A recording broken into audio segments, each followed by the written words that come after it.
లభ్య. మనం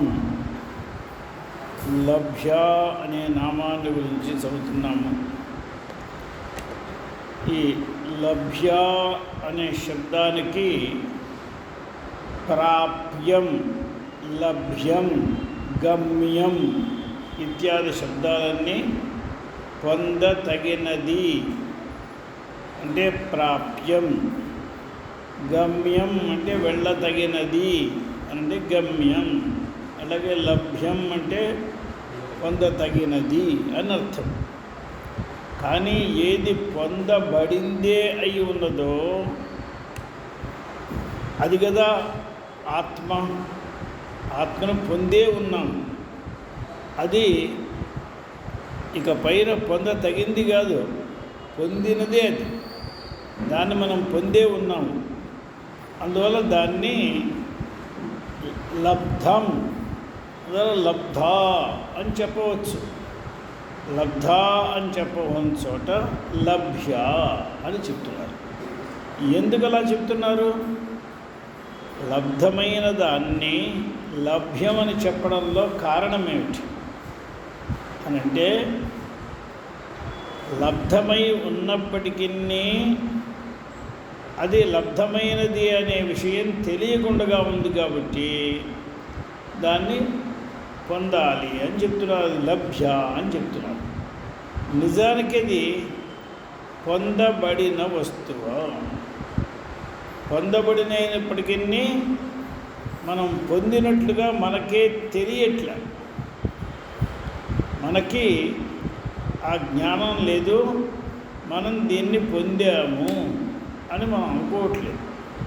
ఇంకా మనం పొందలేదు అని అనుకుంటున్నాం, పొంది కూడా పొందలేదు అని అనుకుంటున్నాం. ఎవడైనా ఒకడికి కాశీ వచ్చేవాడు ఉన్నాడు. వాడు ఏ బండిలోనో కూర్చున్నాడు. వాడేమనుకుంటాడు, కాశీ అనేది ఏదో పెద్ద స్టేషన్ వస్తుంది అనుకుంటాడు. కానీ అక్కడ చూడబోతే ఏవో స్టేషన్లు ఉన్నాయి. స్టేషన్లకి పేర్లు వేరే వేరే ఉన్నాయి. ఎరా బాయ్, నువ్వు ఎక్కడి దాకా వెళ్ళాలంటే కాశీ వెళ్ళాలంటాడు. ఎరా కాశీ వచ్చే 5 నిమిషాలు అయింది, బండి మళ్ళీ బయలుదేరిపోతుంది, నువ్వు దిగలేదే అంటే కాశీ రావాలి కదా అంటే కాశీ వాడు వచ్చేసాడు. వచ్చిన విషయం వాడికి తెలియలేదు. హైదరాబాద్ అంటూ ఏదైనా స్టేషన్ ఉందండి? హైదరాబాద్ పెద్ద ఊరు, కానీ హైదరాబాద్ పేరుతో ఒక స్టేషన్ ఉందా? నాంపల్లి, మరొకటి స్టేషన్లు చాలా ఉన్నాయి. కానీ హైదరాబాద్ అనే పేరుతో లేదు కదా. ఇప్పుడు హైదరాబాద్లో ఉండేవాడు హైదరాబాద్ని చాలా పెద్ద స్టేషన్ వస్తుందని వాడు ఊహిస్తాడు, కానీ ఆ పేరుతో లేదు కదా. అప్పుడు వాడు వచ్చినప్పటికీ ఇంకా నేను అక్కడికి వెళ్ళి చేరుకోవాలి అనుకుంటాడు. అలాగే అమ్మను మనం పొంది ఉన్నవాళ్ళమైనప్పటికీ ఇంకా పొందాలి అని అనుకుంటున్నాం. అందువల్ల లభ్య అని అన్నాడు. అది ఎలాగో అని మనం 2 విషయాలు మనం చదివాము. ఎలా లభ్య అని అంటే ప్రాప్తి రూపము అని ఒక విషయం చెప్పుకున్నాం. అది పొందబడినదియే అయినప్పటికీ అది తెలియకపోవడం వలన పొందాలి అని అనుకోవడం వలన ప్రాప్తి రూపం. అది దానికి దృష్టాంతం ఏమిటండి? తన కంఠంలో ఉండేటువంటి ఆభూషణమే దృష్టాంతం. అది విస్మృతమైంది. తన కంఠంలో ఆభూషణం ఉన్నది అనే మాట విస్మృతమైంది. అందువల్ల విస్మృత కంఠగత కనకభూషణవత్. మర్చిపోయినాం, మన కంఠంలోనే పెట్టుకున్నాం అనే మాట మర్చిపోయినందువల్ల ఈ దుస్థితి కలిగింది. అందువల్ల ఇప్పుడు పొందదగిందే ఉన్నది. ఎవరైనా గుర్తు చేసి ఎరా బాయ్ నీ కంఠంలో ఉన్నదేమిటి అని అడిగినట్లయితే అప్పుడు ఇప్పుడు పొందాం. ఇప్పుడు పొందనది ఎప్పుడు అసలు ఎప్పుడు పొందే ఉన్నది. అందువల్ల విస్మృత కంఠగత కనకభూషణవత్ అని ఇచ్చారు. సరే, అదంతా దృష్టాంతాలు బాగానే ఉన్నాయి. మనం అమ్మని ఎప్పుడు పొందామో చెప్పండి. మనకు కావాల్సింది ఎగ్జాంపుల్ అనేది తర్వాత ప్రకృతంలో ఏమిటి అంటే వాడు స్వయం పరమాత్మ స్వరూపుడు అయి కూడా నేను అట్టివాడని అని మర్చిపోయి దేహేంద్రియాదులతో ఐక్యాన్ని పెట్టుకుని దీంతో వ్యవహరిస్తూ నాకు పరమాత్మ దొరకలేదు అని అంటున్నాడు. ఈ వాడు స్వయం తత్స్వరూపుడై దాన్ని గుర్తించకపోవడాన్ని అజ్ఞానం అని అంటారు. ఈ అజ్ఞానం వలనే సంసారం అంతా ఏర్పడుతుంది. ఎప్పుడైతే శరీరేంద్రియ మనోబుద్ధ్యాదులను నేను అని అనుకుంటాడో అప్పుడు సంసారం వాడికి తయారవుతుంది. శరీరేంద్రియ మనోబుద్ధ్యాదులను నేను కాను, నేను సచ్చిదానందమైన పరంబ్రహ్మను అనుకుంటాడో అప్పుడు సంసారం పుడుతుంది. పోవడానికి ఏమిటి అర్థం? ఇంతకుముందు కూడా సంసారం లేదు అనే విషయం తెలుస్తుంది. పోవడం ఉంటే కదా పోవడానికి. అది పోవడానికి ఉన్న వస్తువు కాదు. కానీ ఇప్పుడు ఏం తెలుస్తుందంటే ఇంతకుముందు కూడా సంసారం లేనే లేదు అనే విషయం తెలుస్తుంది. దాన్నే మనం పోవడం అని చెప్తాం. నిజానికి పోవడం కాదు. అందువల్ల ఆచార్యులు వారు ఇక్కడ ఏం రాస్తున్నారు?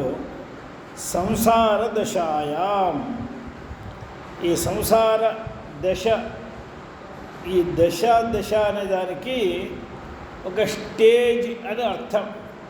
ఇది ఒక స్టేజీ, అదొక స్టేజ్. కానీ నిజానికి రెండు లేవు. అజ్ఞానంతో రెండు కల్పితమైనవి. రెండు స్టేజీలు లేవు. ఎప్పుడూ వీడు సచ్చిదానంద ఘనుడే. అజ్ఞానంలో ఉన్నప్పుడు కూడా వీడు అటువంటి వాడే. కానీ వీడి అజ్ఞానం ద్వారా రెండు కల్పితమైనప్పుడు సంసార దశాయాం అప్పుడు ఏమవుతుంది? వస్తువుని కప్పేస్తుంది ఒక అజ్ఞానం. దాన్ని ఆవరక అజ్ఞానం అంటారు. వస్తువుని ఎప్పుడైతే కప్పేస్తుందో అజ్ఞానానికి ఆవరణం అనేది ఒక శక్తి. రెండవ శక్తి విక్షేపం అని ఒక శక్తి. అక్కడ లేని దాన్ని కనిపింప చేస్తుంది, అది విక్షేప శక్తి. ఉన్నదాన్ని సరిగ్గా కనిపించనివ్వదు ఆవరణ శక్తి. మందాంధకారంలో ఉండేటువంటి తాడుని తాడుగా కనిపించనివ్వదు. అది ఒక అజ్ఞానానికి అదొక కార్యం. దాన్ని ఆవరణం అంటారు. ఇక ఆ తాడుని ఉన్నదాన్ని ఉన్నట్టుగా చూపించకపోయినా పర్వాలేదు, మనకు నష్టం లేదు. కానీ మరొకటిగా చూపిస్తుంది, పావుగా చూపిస్తుంది. దాన్ని విక్షేపం అని అంటారు. మన వాళ్ళు నేను చాలా విక్షేపంగా ఉన్నాను, నన్ను కదల్చద్దు, నన్ను మాట్లాడించద్దు. ఇప్పుడు విక్షేపంలోనే అసలు సంసారంలో ఉన్నాడు. విక్షేపం కేవలం ఆవరణం ఉన్నట్లయితే నాకు ఏమీ తెలియదు అంటూ ఉండేవాడు. కానీ వీడు ఏమీ తెలియదునట్ల నాకు తెలుసు అంటాడు. ఏమిట్రా తెలిసింది అంత తలకిందులుగా చెప్తాడు. ఇక్కడ ఒకటి ఉంటే అక్కడ ఒకటి చెప్తాడు. ఇదేమిట్రా నీకు తెలిసిందంటే అది అజ్ఞానం అలా తెలుపుడి చేస్తుంది. మంచివాడిని చెడ్డగాను, చెడ్డని మంచిగాను.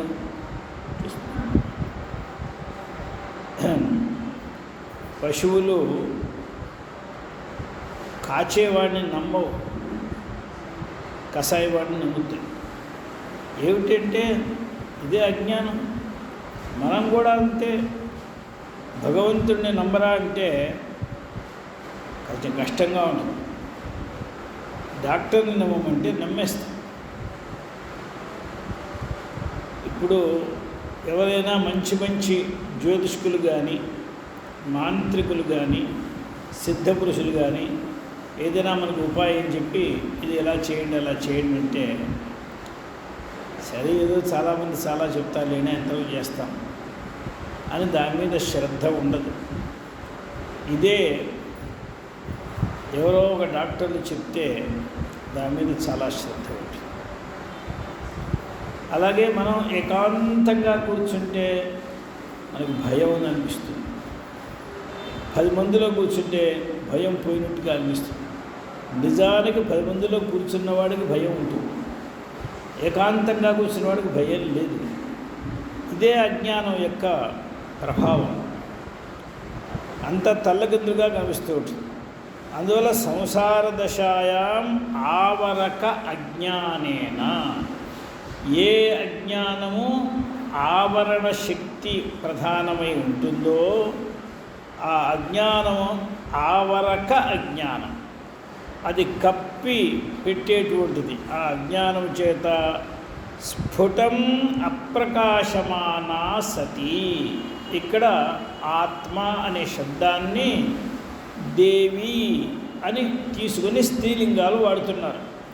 దేవి కూడా పరమాత్మే కదా. అందువల్ల స్ఫుటం అప్రకాశమాన, సర్వథా కనిపించకపోతేనూ తగదా లేదు, బాగా కనిపిస్తే తగదా లేదు, కానీ కనిపించి కనిపించకుండా ఉంటుంది. ఇదే కష్టం.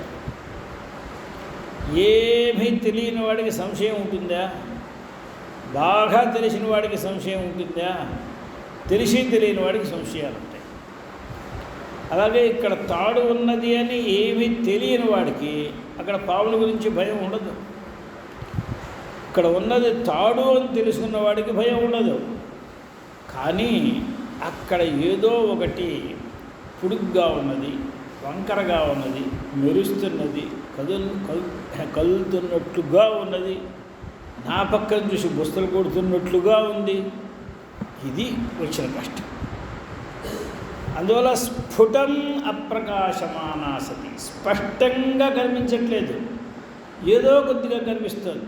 అందువల్ల ప్రతివాడికి నేను అనేటువంటి వస్తువు ఒకటి కనిపిస్తున్నది, కానీ అది స్పష్టంగా కనిపించట్లేదు.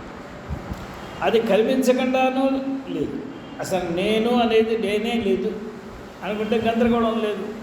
నేను అనేది ఒకటి ఉన్నది, అదేమిటో చెప్పరా అంటే అదేదో తర్వాత చూద్దాం, ఇప్పుడు ముందర పని. కానీ నేను అని శరీరాన్ని అంటాడు, నేను అని కంటిని అంటాడు, నేను అని చెవుని అంటాడు, నేను విన్నానంటాడు, నేను చూశానంటాడు. నేను విన్నానంటే ఎవరు నువ్వు అంటే నేనే చెవుని. నేను తలుచుకున్నానంటాడు, నేను తెలుసుకున్నానంటాడు, అంటే బుద్ధిని నేనంటాడు, మనస్సుని నేనంటాడు. ఇలా ప్రతిదాన్ని నేను నేను నేను అని వ్యవహరిస్తూ అసలు నువ్వెవరురా అంటే వాడికి ఇప్పుడు విచారించే సమయం లేదు వాడికి. ఎందుకంటే స్పీడ్, వాడు వెళ్ళిపోవాలి, ఏదో చేయాలి, ఏదో చేయాలి. వాడంటే వాడికి ఏమిటో తెలియదు, కానీ కొద్దిగా తెలియకుండా లేదు. ఇప్పుడు వీడు ఉద్యోగం చేస్తూ ఇక్కడ వచ్చే బెనిఫిట్ అంతా ఎవరికో ఇస్తే ఒప్పుకుంటాడా? నాకు కావాలంటే నువ్వంటే ఎవరో చెప్పరా, అప్పుడు నీకు నేను ఇస్తాను అంటే ఇప్పుడు ఆ నేను తెలుసుకోవడానికి వాడికి తయారు లేడు వాడికి, కానీ నాకు కావాలి బెనిఫిట్. అందువల్ల స్ఫుటం అప్రకాశమానా సతి, ఈ స్ఫుటంగా ప్రకాశించనటువంటి ఆత్మతత్వాన్ని, కారణం ఏంటి? స్ఫుటంగా ప్రకాశించకపోవడానికి కారణం చీకటి కారణం కాదు. తాడుకి అయితే చీకటి కారణం, ఆత్మకు చీకటి కారణం కాదు. ఎందువలన? ఆత్మ స్వయం ప్రకాశం. స్వయం ప్రకాశమైన ఆత్మను చీకటి వచ్చి ఏం చేయలేదు. ఇక్కడ కేవలం అజ్ఞానమే కారణం. అజ్ఞానం దాన్ని కప్పిపెట్టింది. ఆ కప్పిపెట్టడం వలన మనకి స్పష్టంగా తెలియట్లేదు. కప్పిపెట్టేటప్పుడు పూర్తిగా కప్పిపెట్టినా పర్వాలేదు, అసలు మనకి తెలియదు. అలా కాకుండా ఏదో సగం తెలిసేట్టుగా సగం తెలియనట్టుగా అలా కప్పిపెట్టింది. అదే కదా ఈ అజ్ఞానానికే మాయా, అవిద్య అన్ని పేర్లు. ఇది మాయ కదా, సరిగ్గా పూర్తిగా కప్పి పెట్టేస్తే కష్టం లేదు, కానీ వీడిని పక్కగా లాగాలి, వీడిని నానా తిప్పలు పెట్టాలి, అందువల్ల అలా చేస్తుంది. ఈ ఆవరణ అజ్ఞానం పోవాలి అంటే ఏం చేయాలి? ఈ అజ్ఞానానికి ఉండేటువంటి ఆవరక శక్తి పోతే విక్షేప శక్తి ఇంకా ఏం పనిచేయదు. ఆవరక శక్తి ఉన్నంతసేపే విక్షేప శక్తి. ఇది ఏమిటి అని స్పష్టంగా తెలిసిపోయిందంటే మళ్ళీ మనకి ఇంకొక రకంగా అసలు చేయలేదు. అందువల్ల ఇప్పుడు విక్షేపాలు పోగొట్టుకోవడానికి మనం ఉపాసనలు చేయాలి, అవన్నీ చేయాలి. జ్ఞానం వచ్చే వాటికి ఆవరకమే పోవాలి. ఆవరకం పోతే ఇక విక్షేపం ఏమీ ఎవరికి ఉండదు. అది స్పష్టంగా తెలిసిన తర్వాత అన్యథా ఎలా తెలుస్తుంది? తెలియదు. అందువల్ల ఇప్పుడు ఈయన ఏం మాట్లాడుతున్నారు? ఆవరక జ్ఞానం పోవడాన్ని గురించే మాట్లాడుతున్నారు. ఇప్పుడు ఏం చేయాలి? ఇప్పుడు మనకు ప్రతిబంధకంగా ఉన్నది దీన్ని కప్పేటువంటి అజ్ఞానమే, ఆవరక శక్తిమద జ్ఞానమే ఇప్పుడు మనకు కష్టంగా ఉంది. దీన్ని మనం ఏం చేయాలి? ఆత్మతత్వ వేత్తల దగ్గర నుండి ఆత్మ యొక్క యాథార్థ్యాన్ని విని బాగా తెలుసుకొని నిర్ధారించుకోవాలి. ఆత్మ అనేది ఇలా ఉంటుంది. ఆ నిర్ధారణకు పేరు, ఆ నిశ్చయానికి పేరు శ్రవణం. శ్రవణం అంటే ఏదో వినడం వెళ్ళిపోవడం కాదు. శ్రవణం అనే శబ్దానికి కేవలం వినడం అని అర్థం కాదు, విని నిశ్చయించుకునేంత వరకు శ్రవణ పదార్థం. ఇందులో శ్రవణంతోనే ముక్తి కలుగుతుంది. మనన నిధిధ్యాసల వలన ఏం కలుగుతుంది? బాగా తెలిసిన విషయంలో కూడా పాపం ఉండడం వలన కొన్ని సంశయాలు కలుగుతాయి. పాపం వలన ఆ సంశయాలను దూరం చేస్తుంది. అసంభావన, విపరీత భావన అంట. అసంభావన అంటే ఇంత తేలిగ్గా నేను ఈశ్వరుని అయిపోతానా ఏమిటి? అది కుదరని పని. ఇది అసంభావన. అలాగే విపరీత భావన, నేను ఎన్నైనా ఉపనిషత్తులు చెప్పనివ్వండి, నేను అసలు ఈశ్వరుని కావడం అనేది నో పాసిబుల్, అది కుదరని పని అని విపరీత భావన. ఈ అసంభావన విపరీత భావనలను రెంటిని దూరం చేయడానికే నిధిధ్యాసనము, మననము. విషయం తెలుసుకోవడానికి మననం నిధిధ్యాసనం కాదు, శ్రవణం ఒకటి. శ్రవణంతో ఎవడైతే కృతార్థుడైపోతాడో వాడికి మనన నిధిధ్యాసనలు అవసరం లేదు. ఉత్తమాధికారి చెప్పిన వెంటనే తెలుసుకుంటాడు. చెప్పిన తర్వాత మళ్ళా సంశయం వచ్చి అలా ఉన్నవాడు మళ్ళా మననం చేయాలి. ఆ మననం చేసినప్పటికీ మళ్ళా కూడా ఇంకా ఏవో సంశయాలు. అదేమిటండి, వాళ్ళు అలా అన్నారు కదండి. ఇప్పుడు కొంతమందికి మనం శాంకర భాష్యం చెప్తూ ఉంటే ఇదేమిటండి, వాళ్ళు కూడా గొప్పవాళ్ళు కదండి, రామానుజాచార్యులు తక్కువరా, మరి ఆయన ఇలా చెప్పలేదే. ఆయనను కూడా గొప్పగా భావించేవాడికి శంకరాచార్యులు చెప్పింది ఎలా మనస్సుకు పడుతుంది? వాడికి పట్టదు. ఇప్పుడు పట్టకపోతే అంటే ఆ గురువు మీద ఇప్పుడు సందేహం కలిగింది. అంటే ఇప్పుడు ఆయన పెద్దవాడా, ఈయన పెద్దవాడా? ఈ సందేహం కలగడంలో ఆయన కూడా పెద్దవాడే అంటే అర్థమేమిటి? ఈయన మీద నమ్మకం లేదు, ఈయన చెప్పింది సరైనది కాదు. అప్పుడు వాడికి మళ్ళా తిరిగి శ్రవణమే చేయాలి వాడు. అందువల్ల శ్రవణమే ముఖ్యమైన విషయం. అంటే వీడికి తెలుసుకొని నిశ్చయించుకోవడంలో వీడి సామర్థ్యం సరిపోలేదని అర్థం. తెలుసుకొని పూర్తిగా నిశ్చయించుకోవాలంటే వాడు తిరిగి శ్రవణమే చేస్తూ ఉండాలి. ఎన్ని రోజులు చేసినా, ఎంతకాలం చేసినా, ఎన్ని సంవత్సరాలు చేసినా శ్రవణమే చేస్తూ ఉండాలి. అది నిశ్చయం అయ్యేంతవరకు చేయాలి. ఆ నిశ్చయాన్ని ఎంత పెద్ద పెనుగాలి వచ్చినప్పటికీ ఏమాత్రము ఇటు అటు లొసకూడదు. అలా ఉండేటువంటి నిశ్చయం ఉండాలి. ఎవరో కొంతమంది ఏదో చెప్తారు, నీ తెలిసిందంతా అబద్ధం అండి, వాళ్ళందరూ అలాగే చెప్తారు, అద్వైతులు అంటారు, వీళ్ళందరూ ప్రచ్ఛన్న బౌద్ధులు అంటారు. వీళ్ళందరూ కూడా అద్వైతులనే వేషం వేసుకుని వచ్చిన బౌద్ధులండి, మాయావాదులండి అని మాట్లాడతారు. అలా మాట్లాడేవాళ్ళు చాలామంది ఉన్నారు. ఇవన్నీ చూసి మనం కూడా ఆహో వీళ్ళు ఇలాగే చెప్తున్నారు.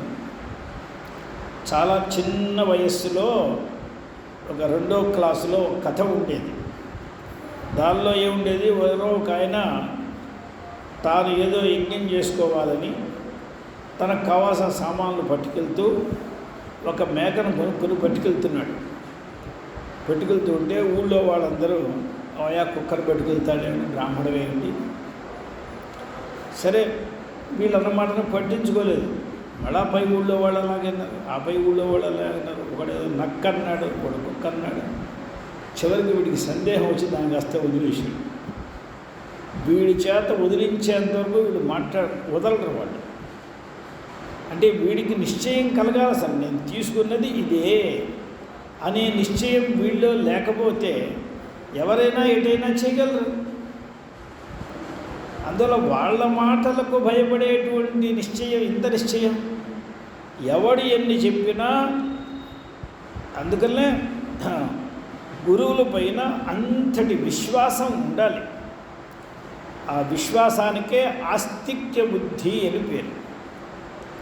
ఆ ఆస్తిక్య బుద్ధి లేకపోయినట్లయితే, విశ్వాసం లేకపోయినట్లయితే ఎవరో వచ్చి ఏదో చెప్పేస్తారు.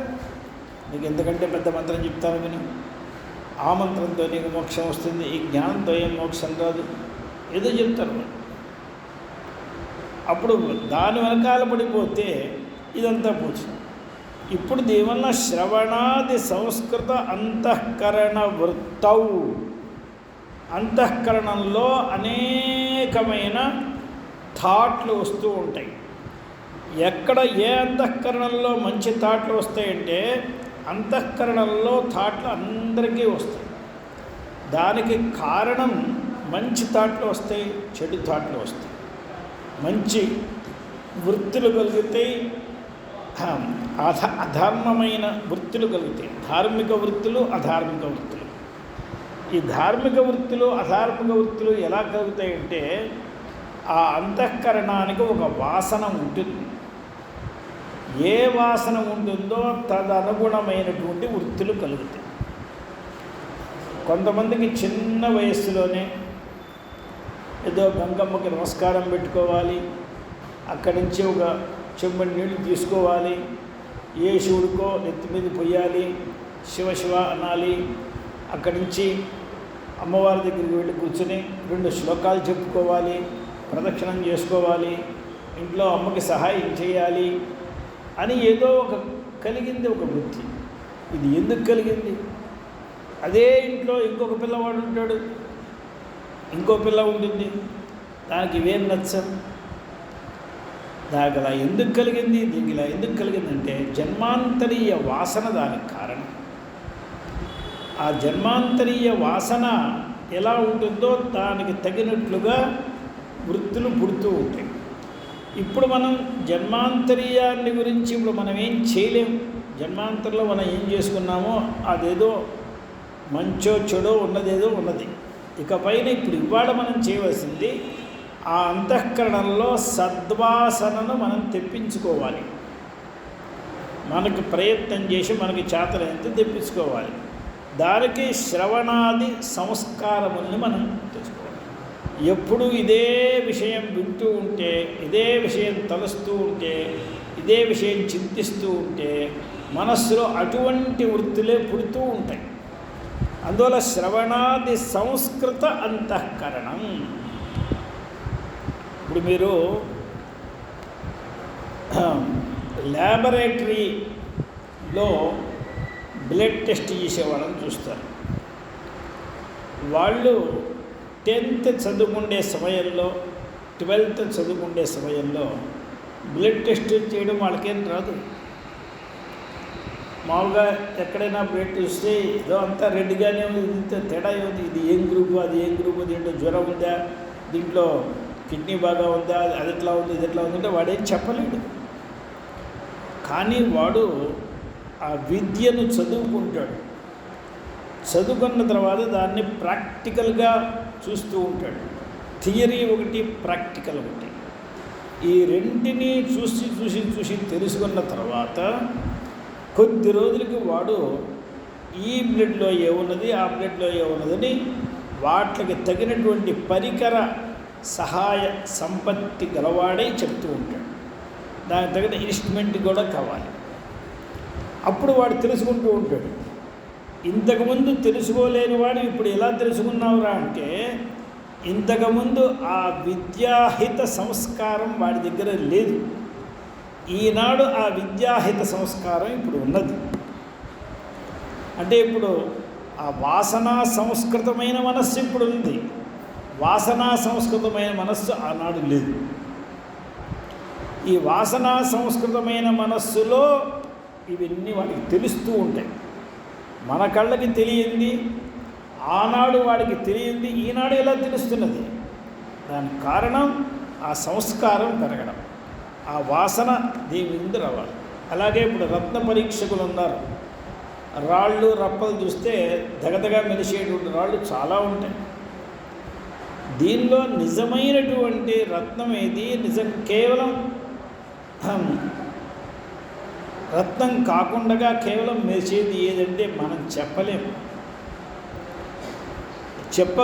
చెప్పేవాడు మాత్రం ఎలా చెప్తున్నాడు అంటే, రత్న శాస్త్ర అభ్యాస జనిత సంస్కార జన్యమైన వాసన ఉంది వాటిలో. ఆ వాసన వలన దీన్ని చూస్తూనే దానికి మనం మెరుగు పెట్టకపోయినా, దాన్ని మట్టిలోంచి తీసి దాన్ని కడక్కపోయినా చూస్తూనే వాడు చెప్పిస్తాడు ఇది రూబీ అంటాడు. నీకు ఎలా తెలిసిందిరా రూబీ అని? దానికి వాడికేమీ పాలిష్ పెట్టి మనం ఇవ్వక్కర్లేదు, కడిగి కూడా ఇవ్వక్కర్లా. వాడికి ఆ జ్ఞానం కలుగుతుంది, వాడికే దాన్ని చూస్తూనే చెప్పేస్తాడు. అదే రత్నశాస్త్రం వలన జరిగినటువంటి పని. అలాగే ఇప్పుడు మనందరం ఎక్కడైనా పాట వినడానికి ఒక సంగీత కచేరీకి వెళ్తాం. మనకేదో కర్ణ సుఖంగా ఉంటుంది తప్ప ఎక్కడ వాళ్ళు పంచమాన్ని పట్టుకున్నారు, ఎక్కడ షడ్జాన్ని పట్టుకున్నారు, ఎక్కడ నిషాన్ని పట్టుకున్నారు మనకేం అర్థం కాదు. మనకి అంటే సంగీతం తెలియని వాళ్ళకి ఏం చెప్తారు, వాళ్ళకి అర్థం కాదు. కానీ సంగీతం తెలిసిన వాడు ఉంటే ఆహా ఏం పంచమం పట్టాడు, ఏం నిషాదం, ఏం గాంధారం అని, ఎక్కడ నిషాదమో ఎక్కడ గాంధారమో మనకేం తెలియదు. ఇవాళ గాంధారం అంటే మనకేం తెలుసు? గాంధారం అంటే శబ్దం వింటున్నాం, కానీ ఆ స్వరం ఆ సౌండ్ ఎలా ఉంటుంది? మనకి ఇవాళ ఇక్కడ కూర్చున్న వాళ్ళకి ఎక్కడో ఒక చోటు నుంచి వేణు నాదం వస్తే ఇది వేణు శబ్దం అని చెప్పగలం, అంతవరకు మనకి జ్ఞానం ఉన్నది. అలాగే ఇది భేరీ శబ్దం అని చెప్పగలం, ఇది మృదంగ శబ్దం అని చెప్పగలం.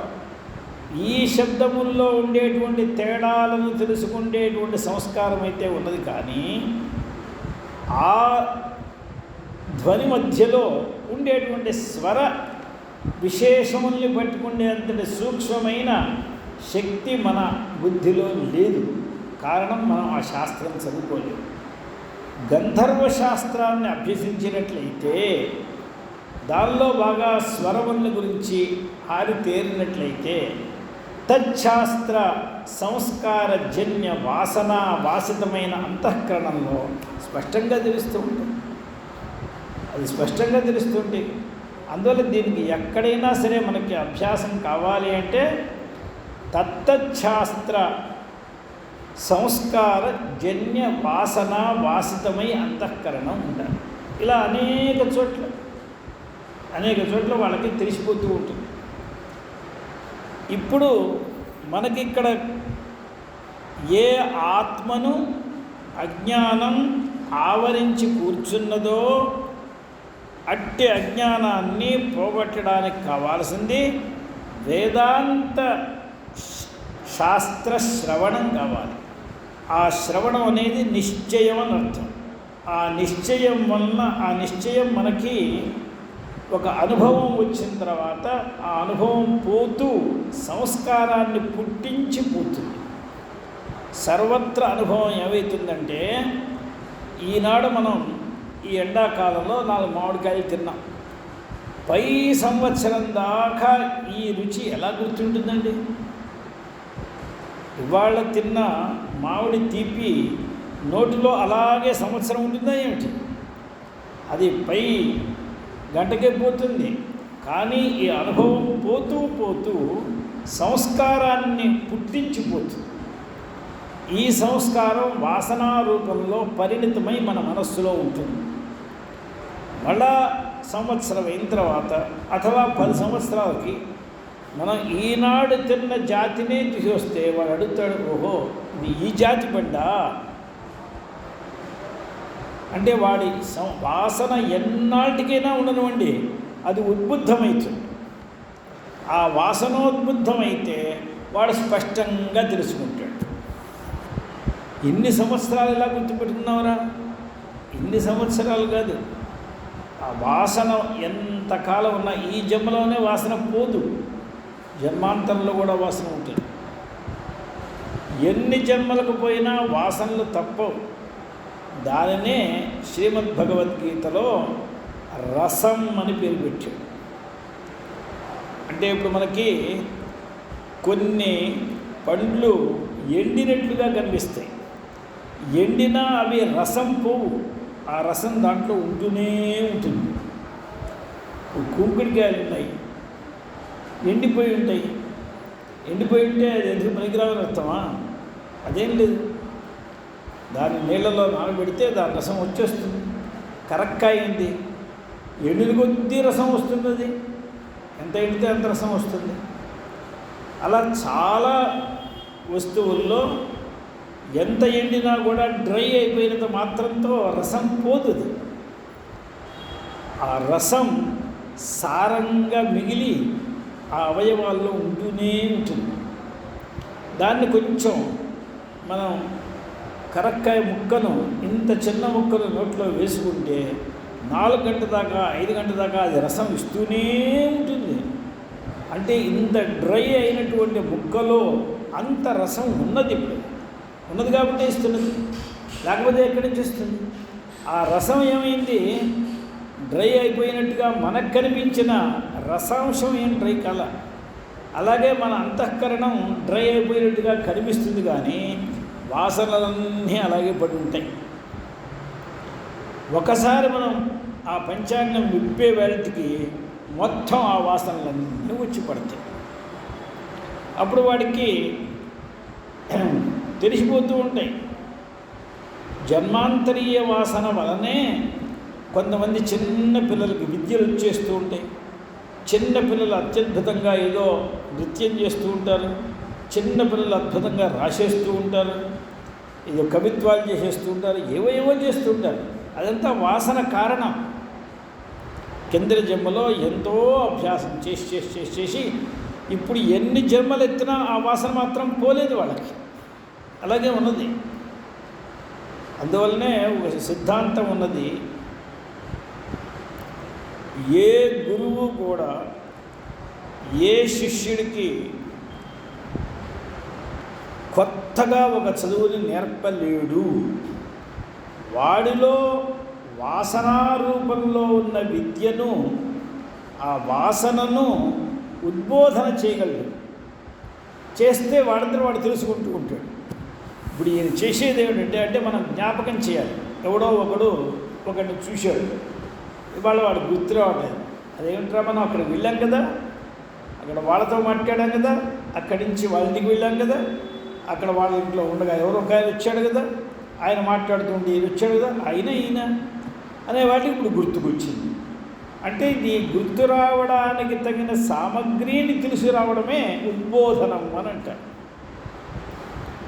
ఆ ఉద్బోధనం నిన్నటి రోజు రాత్రి పాలు కాచి వదిలేసినటువంటి పొయ్యిలో మొత్తం బూడిదైపోయింది.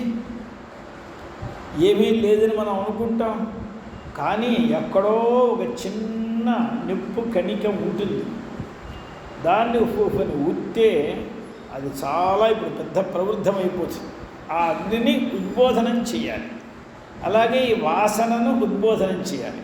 ఇప్పుడు వేదాంత శ్రవణం వల్ల మనకి జరిగేది ఏమిటంటే జన్మజన్మాంతరముల్లో సంస్కారం ఉంటే ఆ సంస్కారాన్ని ఉద్బోధన చేస్తుంది. ఒకవేళ లేకపోతే ఇప్పుడు ఈ జన్మలో మనకు ఆ సంస్కారాన్ని ఏర్పరుస్తుంది. ఆ ఏర్పడిన సంస్కారం మనకేమీ పాపం లేకపోతే ఈ జన్మలోనే ముక్తినిప్పిస్తుంది, లేకపోతే జన్మాంతరంలోకి మనకు వస్తుంది. అందులో నేహాభిక్రమ నాశోస్తి అని గీతల్లో ఇక్కడ మాత్రం ఆరంభం చేసి మనం ఫెయిల్ అయిపోయినామనే మాట లేదు. ఆరంభం చేసిన దానికి వ్యర్థం కావడం అనేది ఇక్కడ లేదు. ఇప్పుడు మరొక వ్యాపారం చేసాం, ఆరంభం చేసాం, జరగలేదు, ఆ పై జన్మలో జరుగుతుందని ఏమన్నా ఉందే? అదేం ఉండదు. మనం ఇవాళ ఏదో పిండి వంట తయారు చేయడానికి ఆరంభం చేసాం, కుదరలేదు, ఈ పై జన్మలో కుదురుతులే అని ఏమన్నా ఉందే? అంటే ఇక్కడ ఆరంభ దోషాలు అక్కడ ఉంటాయి. కేవలం అధ్యాత్మ విషయంలో ఆరంభ దోషం లేదు. నేహాభిక్రమ నాశోస్తి. అలాగే ఇక్కడ ఇప్పుడు మనం పూజ ఆరంభిస్తాం, పూజ ఆరంభించి చేయలేకపోతాం, మధ్యలో వదిలేస్తాం. అయ్యో పాపం పట్టుకుంటుందిగా, ఎలాగోలా పూర్తి చేయండి. నీకు ఓపిక ఉన్నా లేకపోయినా ఏదో రీతిగా పూర్తి చేయి, లేకపోతే పాపం చుట్టుకుంటుంది. పూజాంకరిష్యే అని చెప్పి పూజను వదిలేస్తే, పూజాంకరిష్యే అన్నావు, కలశ పూజ చేసావు, శంఖ పూజ చేసావు, గంటా పూజ చేసావు, పీఠ పూజ చేసావు, దీపారాధన చేసావు, అన్నీ చేసావు, దేవుడికి పూజ చేయలేదు, నా వల్ల కాలేదంటే చాలా పాపం వస్తుంది. ఆయన ఎలా ఉంటా వాడిని పట్టుకొని మొత్తం పూర్తి చేస్తారు. ఇలా అధ్యాత్మంలో ప్రత్యవాయో న విద్యతే నేహాభిక్రమనాశోస్తి ప్రత్యవాయో న విద్యతే. ప్రత్యవాయువు ఉండదు, అభిక్రమ నాశం లేదు. అంటే ప్రారంభించాము అనేటువంటి దోషం లేదు, మధ్యలో ఆరంభించి పూర్తి చేయకపోయినామనే ప్రత్యవాయం కూడా లేదు. అందుకోసం దీన్ని వదిలేయకూడదు. ప్రత్యవాయం లేదు కదా, ప్రారంభ దోషాలు లేవు కదా అని వదిలేయకూడదు. దీన్ని ఎందుకు చెప్పాడంటే నేను ఇది పూర్తి చేయలేనుమో అనే భయంతో ఆరంభించకుండా ఉంటాడుమో అని చెప్పాడు. లోకంలో విషయాలు ఆరంభించకూడదు. పూర్తి చేయడం చేత కానివాడు ఆరంభించకూడదు. వీడి దగ్గర 10 రూపాయలు లేవు, 10 అంతస్తులు మేడ కట్టాలని ఆశపడితే ఎలా కుదురుతుంది? నా దగ్గర ఉన్న 10 రూపాయలతో 2 ఇటుకలు కొంటాను, అది కూడా ఇవాళ 2 కాదు కదా, సగం కూడా రాదు. ఏదో 2 ఇటుకలు కొంటానంటే దాంతో ఏమవుతుంది ఇల్లు? అందువల్ల అక్కడ ఆరంభ దోషాలు పడతాయి. కానీ అధ్యాత్మంలో కూర్చుని రామ రామ రామ రామను, ఆ రామ అంటే ఏమిటో అర్థం తెలుసుకో, రాముడి గురించి గుణాలు విను చెప్తే ఇక్కడ ఆరంభ దోషం ఏమీ లేదు. ఇది వాసన అలా ఉంటుందన్నమాట. అందువలన శ్రవణాది సంస్కృత అంతఃకరణ వృత్తౌ, ఆ అంతఃకరణంలో వచ్చేటువంటి ఒక వృత్తి థాట్లో అఖండాకార జ్ఞాన భూమికాయాం, దానిలో వస్తూ ఒక జ్ఞానం ఎలా వస్తుందంటే అఖండాకారంగా వస్తుంది. అంటే అసలు జ్ఞానానికి ఒక నియమం ఏమిటి తెలుసుకోవాలి, ఫండమెంటల్ ఏమిటిది? ఏ జ్ఞానం కలిగినా ఆబ్జెక్ట్ లేకుండా జ్ఞానం కలగదు. జ్ఞానం అనేది క్రియ అని అనుకుంటే ఆ క్రియ ఆబ్జెక్ట్ లేకుండా ఉండదు. అంటే ఇది సకర్మక క్రియ. కొన్ని అకర్మక క్రియలు ఉంటాయి. వెళ్తున్నాడు, వాడు వెళ్తున్నాడు అంటే దీనికి కర్మ ఏముందండి? దేన్ని వెళ్తున్నాడు అని ఏమన్నా ఉందా? కర్మ వెళ్ళిద్దానికి. అలాగే నిల్చున్నాడు, పడుకున్నాడు, కొన్ని క్రియలు ఉంటే అకర్మక క్రియలు, వాటి కర్మాకాంక్ష ఉండదు. కానీ కొన్ని కర్మలు సకర్మకాంక్ష. వాడు చెప్తున్నాడు, ఏం చెప్తున్నాడండి? తింటున్నాడు, ఏం తింటున్నాడు? చూస్తున్నాడు, ఏం చూస్తున్నాడు? ఇక్కడంతా కర్మాకాంక్ష ఉంటుంది. అలాగే తెలుసుకుంటున్నాడంటే ఏం తెలుసుకుంటున్నాడు? నాకంతా తెలుసండి. ఏం తెలుసురా? నాకు తెలియదు. ఏమిటి తెలుసుకోవడం అంటే ఒక ఆబ్జెక్ట్ ఉంటుందన్నమాట, దాన్ని విషయం అని అంటారు. ఆ జ్ఞానానికి విషయాకారమే జ్ఞానానికి ఆకారం. జ్ఞానానికి ఏంటో ప్రత్యేక ఆకారం లేదు. ఇప్పుడు అయం ఘటః అనే జ్ఞానం కలిగితే ఆ జ్ఞానం ఘటాకారాకారితమై ఉంటుంది. అలాగే అయం పటః అంటే పటాకారాకారితమై, ఇదం మందిరం అది మందిరాకారాకారితమై ఉంటుంది. మందిరం అంటే మన బుద్ధిలోకి ఆ మందిరం అంతా వచ్చేస్తుంది. ఇప్పుడు మనందరం అయోధ్యలో నూతనంగా నిర్మించిన మందిరాన్ని నేరుగా చూసిన వాళ్ళు కొంతమంది, విన్నవాళ్ళు కొంతమంది, చిత్రము చూసిన వాళ్ళు కొంతమంది, వాళ్ళ సౌకర్యానుసారం వాళ్ళు తెలుసుకున్నారు. ఈనాడు ఎవరో మన దగ్గర చెప్తారు, నేను అయోధ్య మందిరం వెళ్ళొచ్చాను. ఆ మందిర శబ్దం విన్న వెంటనే ఆ మందిరం అనేది మన దృష్టిలోకి పూర్తిగా చిత్రం వస్తుంది. అంటే మందిరాకారాకారతమైన జ్ఞానం మనకు కలుగుతుంది. అలాగే ఎప్పుడో ఒకసారి అయోధ్య రామా అని తలుచుకుంటాం. ఏమయ్యా ఇంతకాలం ఇన్ని వందల సంవత్సరాల కాలం నీవు పాపం ఎక్కడో ఉండి ఇవాళ మంచి చోట్లకు వచ్చి కూర్చున్నావని మనకి మందిరాకారాకార జ్ఞానం కలుగుతుంది. అలాగే ఎప్పుడైనా ఒకనాడు వేదాంతములన్నీ విన్న తర్వాత ఇప్పుడు లోకంలో ఏ జ్ఞానాలు కలిగినా వాటన్నిటికీ ఒక సీమ ఉన్నది. ఈ పెట్టె అంటే దీనికి ఒక సీమ ఉన్నది, ఈ బల్ల అంటే దీనికి ఒక సీమ ఉన్నది, దీని తర్వాత బలం లేదు. కానీ నిస్సీమ అయినటువంటి వస్తువు ఆత్మ, దానికి ఖండమే లేదు, మొక్కే లేదు, అది అఖండం. అఖండమైన బ్రహ్మాకారాకారిత జ్ఞానం కలిగితే దాన్నే ఆత్మజ్ఞానం అని అంటారు. ఘటపటాది జ్ఞానాలు కలుగుతూనే ఉన్నది ఆ సఖండంగా. అఖండమైనటువంటి సచ్చిదానంద పరబ్రహ్మ అనేటువంటి జ్ఞానం అది అఖండాకారమై విశ్వాకారమై ఉంటుంది, సకలాకారం. అది అటువంటి జ్ఞానం. అందువల్ల అఖండాకార జ్ఞాన భూమికాయాం, ఆ అఖండాకార జ్ఞానం కలిగితే దానిలో ఏమవుతుందండి, ఆ వృత్తిలో ఏ వృత్తి అఖండాకార జ్ఞాన వృత్తి వచ్చిందో ఆ వృత్తిలో ఆత్మ ప్రతిఫలిస్తుంది. అంటే రిఫ్లెక్షన్ అవుతుంది. శుద్ధమైన నిర్మలమైన నిశ్చలమైన అద్దానికి ఎదురుకుండగా నిలబడితే మన ముఖం దాంట్లో రిఫ్లెక్షన్ కావట్లేదా? అదంతా దుమ్ము పుట్టుకుపోతే దాంట్లో రిఫ్లెక్షన్ కాదు. అది ఇటు అటు ఆడుతూ ఉంటే దాంట్లో రిఫ్లెక్షన్ కాదు. అందులో నిర్మలత్వం నిశ్చలత్వం అనేది అపేక్షితం దర్పణానికి, ముకురానికి. నిర్మల నిశ్చలమైన ముకురంలో స్వసన్నిహితమైన ముఖం అథవా అన్యత ఏదైనా ఒకటి దానిలో ఎలా ప్రతిఫలిస్తున్నదో అలాగే అంతఃకరణానికి నేరుగా కూర్చున్నటువంటి అఖండాకారాకారితమైనటువంటి శుద్ధ ఆత్మతత్వం పరబ్రహ్మతత్వం దాంట్లో ప్రతిఫలిస్తుంది. ఆ ప్రతిఫలించిన వెంటనే ఈ ఆవరకమైన అజ్ఞానం పోతుంది. అజ్ఞానం పోయిన వెంటనే ఇది స్వయం ప్రకాశమైన ఆత్మ, ఓహో అహం బ్రహ్మ అనే జ్ఞానం కలుగుతుంది వీడికి. ఇప్పుడు ఈ జ్ఞానం వలన లభ్య అఖండాకారాకారిత జ్ఞానం రావడం వలన ఇప్పుడు లభ్య అన్నాడు. ఇక్కడ ప్రతిఫలించే వస్తువు ఏదైతే ఉన్నదో ప్రతిఫలిస్తుంది. అంటే ప్రతిఫలించిన వెంటనే అక్కడ చూస్తాడు అన్నమాట. ప్రతిఫలించిన వెంటనే ప్రతిబింబాన్ని చూడడం, ఓహో ఇక్కడ ప్రతిఫలిస్తోందంటే అక్కడ చూస్తాడు. వినాయక చతుర్థి నాడు పెద్దవాళ్ళు చెప్పారు చంద్ర దర్శనం చేయకూడదు, చేస్తే అనవసరమైన నిందలు నెత్తి మీద వచ్చి పడతాయి. వీడు కూడా ఏమీ చేయకూడదు అని అనుకుంటున్నాడు.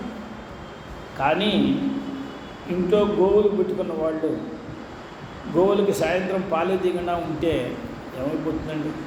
ఆ గోవులు కష్టపడతాయి, దానికి భారం ఎక్కువైతుంది, దాన్ని తీసుకోవాలి.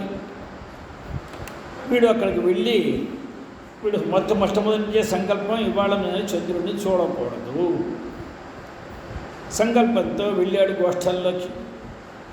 ఆవుల్ని ఇక్కడ అక్కడ ఎక్కడో కట్టి జాగ్రత్తగా తీసుకున్నాడు. ఆ పాలల్లో ప్రతిఫలించాడు చంద్రుడు. ప్రతిఫలించిన వెంటనే ఊరుకోవచ్చు కదా, అరే ఎప్పుడే చంద్రుడు వచ్చాడా అని తల ఎత్తి చూశాడు. అంటే ప్రతిఫలం వచ్చిన వెంటనే, ఈ రిఫ్లెక్షన్ చూసిన వెంటనే దాని బింబాన్ని చూస్తాడు, ఆగలేడు. అలాగే మనం అద్దం ముందర కూర్చుని ఏదో మన ముఖాన్ని మనం దిద్దుకుంటూ ఉన్నాం, వెనకాల ఎవడో మనిషి కనిపిస్తాడు, వెంటనే మనం వెనక్కి దిగి చూస్తాం, ఎవడు వచ్చాడు, ఎదుండి కనిపించేదే ఇంకెందుకు. ఇది స్వభావం. అలాగే ఎప్పుడైతే అంతఃకరణంలో పరబ్రహ్మ ప్రతిఫలితమైందో వెనువెంటనే అక్కడ చూస్తే తెలిసిపోయింది. అక్కడ చూడ్డానికి నిజానికి ఇక్కడ ప్రతిఫలితమయ్యే వస్తువు మనకంటే వ్యతిరిక్తమైంది కాదు. మనకంటే వ్యతిరిక్తమైన వస్తువు అయితే అది కనిపించిన క్షణంలో పోతుంది. ఇప్పుడు తాను అని అనబడేటువంటి ఆత్మే ఈ అంతఃకరణంలో ప్రతిఫలించింది. ఇప్పుడు ప్రతిఫలించింది. ఇంతకుముందు తాను అనుకునేటువంటి దేహేంద్రియ మనోబుద్ధ్యాదులన్నీ ఓహో ఇది ఆవరక అజ్ఞానం చేసిన పనిది. నేను వాణ్ణి కాదు, నేను సర్వవ్యాపకమైన సర్వశక్తమైన సర్వాధిష్టానమైన సర్వేశ్వరుడైన పరమాత్మస్వరూపుడైన నిత్యశుద్ధ బుద్ధముక్త స్వరూపుడైన సచ్చిదానందఘుడైన నిర్గుణుడైన నిరంజనుడైన అద్వితీయుడైన పరమాత్మను నేను అని తెలుసుకుంటున్నాడు. దీంతో ఇప్పుడు ఈ శ్రవణాదుల ప్రయత్నాల వల్ల తెలుసుకుంటున్నాడు కాబట్టి అమ్మను లభ్య ఇవ పొందతగినది. ఇప్పుడు పొందదగింది నేను అనే వస్తువునే. ఇప్పుడు ప్రయత్నం చేసిన వాడు నేను అనే వస్తువే. నేను అనేవాడు ఉంటే కదా వాడు ప్రయత్నం చేసింది. కానీ ఆనాడు ఉన్నవాడు ఎలాగైతే ఇప్పుడు ఇందాక మనం చెప్పుకున్నాం ల్యాబొరేటరీలో, అక్కడ ల్యాబ్లో వెళ్ళి చదువుకోనప్పుడు ఉన్నటువంటి వాడు ఇప్పుడు చదువుకున్న తర్వాత విద్వాంసుడై ఆ వాసనా వాసితుడై ఈనాడు విషయాన్ని తెలుసుకుంటున్నాడు, ఆనాడు తెలుసుకోలేకపోయినాడు. అలాగే తాను అనేదే ఇప్పుడు రెండు విధాలుగా ఉన్నది. ఒకటి ఆత్మసాక్షాత్కార సమర్థమైన అంతఃకరణము, ఆత్మసాక్షాత్కార అసమర్థమైన అంతఃకరణం. అది శ్రవణాదిజన్య వాసన రహితమైంది అసమర్థము, శ్రవణాది వాసన సహితమైంది సమర్థము. దీన్ని మనకి ఉపనిషత్తుల్లో ఏం చెప్తారు, మనస్సు ఆత్మను తెలుసుకోలేదు అని చెప్తారు. యన్మనసా నమనుతే అని చెప్తారు. అప్రాప్య మనసా సహా, మనస్సు కూడా పరమాత్మను తెలుసుకోలేదు. మళ్ళా మరొకచోటు చెప్తారు మనసైవానుద్రష్టవ్యం, మనస్సుతోనే తెలుసుకోవాలి అంట. ఈ రెండు విరుద్ధంగా ఉన్నాయి. అంటే దీనికి అర్థం ఏంటంటే వాసన అద్వైత వేదాంత వాసన విశిష్టమైనటువంటి అంతఃకరణం అయితే తెలుసుకోగలదు, తద్వాసన రహితమైన మనస్సు తెలుసుకోలేదు అని ఈ రెండు వాక్యాలకు అర్థం చెప్తే సరిపోయింది. అందువల్ల ఇది సాధారణ మనస్సు ఉంది కదా అని తెలుసుకోవడానికి వీల్లేదు. మనస్సుగా వాసన ఉందా లేదా అని చూసుకో. అంటే మనస్సుతో తెలుసుకోగలంటే నా దగ్గర మనస్సు ఉందండి నేను తెలుసుకుంటాను, సరిపోతుంది. ఆయన తిరుపతి వెంకటేశ్వర స్వామిని దర్శనం చేయడానికి లక్షల మంది కోట్ల మంది వెళ్తున్నారు. వీళ్ళందరికీ మనస్సులో ఉన్న భావం ఏమిటంటే నాకు పక్కా రిజర్వేషన్ ఉంది, నేను రూమ్ బుక్ చేసుకున్నాను, నేను భోజనానికి ఆర్డర్ ఇచ్చాను, నేను ఇక్కడి నుంచి వెళ్ళడానికి వెహికల్ తయారు చేశాను, టికెట్ రిజర్వేషన్ చేసుకున్నాను, అక్కడ ఉండేటువంటి అధికారులతో మాట్లాడాను. ఇక నా దర్శనం కాబట్టి ఎవరికి దర్శనం అవుతుంది? కానీ ఇవన్నీ ఉంటే దర్శనం అవుతుందా? ఇవన్నీ ఉంటే గర్భగృహంలో దాకా వెళ్ళి నించోగలవు, అందులో ఏమీ సందేహం లేదు. కానీ దర్శనం అవుతుందనే మాట. దర్శనం కావడానికి నీ చిత్తాన్ని శుద్ధి చేసుకో. లేకపోతే అక్కడ ఉండేటువంటి 7 అడుగుల ఎత్తు ఆజానుబాహువైనటువంటి ఒక పెద్ద రాయిని చూస్తావు, అక్కడ ఉండేటువంటి వస్త్రాలను చూస్తావు, అక్కడ ఉండే ఆభూషణాలను చూస్తావు, అక్కడ ఉండేటువంటి అన్నీ చూస్తావు, భగవంతుడిని చూడలేవు. భగవంతుడిని చూడాలి అంటే ఏం కావాలి? अब अनिरुद्ध का भाई है क्या? जाओ ऊपर आके बात कर लो, हमसे मिलके जाओ, चलो. అందువల్ల భగవంతుడిని చూడడానికి కావాల్సినటువంటి కళ్ళని మనం తెచ్చుకోవాలి. ఈ మాంసమయమైనటువంటి చక్షుస్సులతో, చర్మమయమైన చక్షుస్సులతో మనం భగవంతుని దర్శనం చేయలేము. దానికే ప్రత్యేకంగా ఒక లంగ్స్ ఉంటాయి, పెట్టుకోవాలి. ఆ లంగ్స్ అనేది ఎలా తయారవుతుంది? ఆ తయారైతే మనకి వెంకటేశ్వర స్వామి దర్శనం అవుతుంది. రిజర్వేషన్ల మాత్రంతో కాదు, రికమెండేషన్లతో కాదు, వీటితో కాదు. వీటితో మనం తిరుపతి వెళ్ళి వచ్చేయచ్చు, అక్కడ దద్దోజనం ప్రసాదం బాగా తినచ్చు, లడ్డు తినచ్చు, అన్నీ చేయొచ్చు. ఈశ్వర దర్శనం మాత్రం కాదు. అందువల్ల ఆ ఈశ్వర దర్శనం కావాలి అంటే దానికి అని ప్రత్యేకమైనటువంటి మనస్సుని, కంటిని, మనోభావాన్ని ప్రత్యేకంగా తీసుకోవాలి. దీనినే ప్రాచీనులు ఏం చేశారంటే, యాత్రకు వెళ్ళాలి అనగానే కనీసం ఒక 5-6 సంవత్సరాలు దానికోసం ధనాన్ని పోగు చేసుకునేవాడు. అంటే ప్రతి క్షణం ప్రతి పైసను తయారు చేసేప్పుడు ఆ దేవుణ్ణి సేవించాలి, ఆ దేవుడిని సేవించాలి, ఆ దేవుడిని సేవించాలి అనే భావన ఉండి వాళ్ళు ఆ డబ్బుని విడిగా పెట్టుకుంటూ ఉండేవాళ్ళు. దాని తర్వాత ఎవరైనా ఒక పండితుల ద్వారా ఏ దేవాలయానికి వెళ్ళబోతున్నామో ఆ దేవత యొక్క మహాత్మ్యాన్ని వినేవారు. ఏ స్కాందాది పురాణంలోనో, ఏ పద్మ పురాణంలోనో, ఏ పురాణంలో దాని మహాత్మ్యం ఉన్నదో అదంతా వినేవారు. అక్కడ ఏమేమి తీర్థాలు ఉన్నాయి, ఏమేమి దేవతలు ఉన్నారు, అక్కడ ఏమేమి కర్తవ్యాలు ఉన్నాయి, అవన్నీ కూడా తెలుసుకుండేవాళ్ళు. ఇవన్నీ తెలుసుకున్న తర్వాత ఒక 10 మంది కలిసి ప్రతి అడుగులో విశ్వనాథ దర్శనం అనేది, విశ్వనాథ దర్శనం అనేది, గంగమ్మ నిన్ను ఎప్పుడు గుర్తుకుంటారు, కాలభైరవ నిన్ను ఎప్పుడు దర్శనం చేస్తారు, సాక్షి గణపతి అని ఈ రకంగా ప్రతి అడుగులో వీళ్ళనే తలుచుకుంటూ తలుచుకుంటూ తలుచుకుంటూ ఒక 10 సంవత్సరాలకో 6 సంవత్సరాలకో వాళ్ళ వేగాన్ని అనుసరించి వచ్చేవారు. వస్తే వాళ్ళకు కనిపించేటువంటి కాశీ వేరు, మనం చూసే కాశీ వేరు.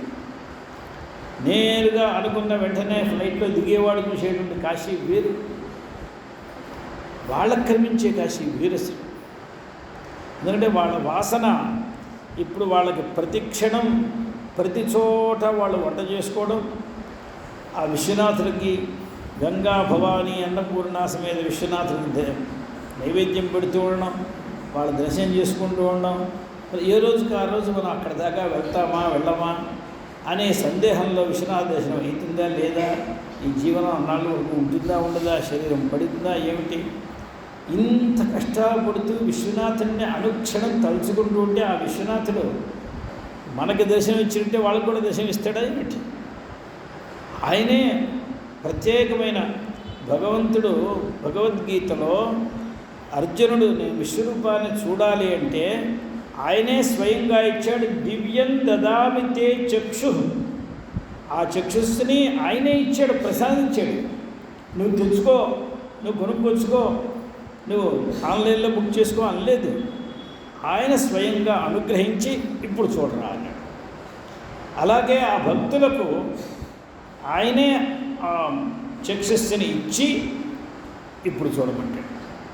అంటే వాళ్ళ చేత చూడబడనంలో ఆయనకు ఉండేటువంటి తృప్తి కూడా విడిగా ఉన్నది. ఇంత కష్టపడి వచ్చి వాళ్ళు నన్ను చూస్తే ఆయనకి ఏదో ఒక సంతోషంగా ఉంది, వీళ్ళకి సంతోషం వేరు, ఆయనకు కూడా సంతోషంగా ఉంది.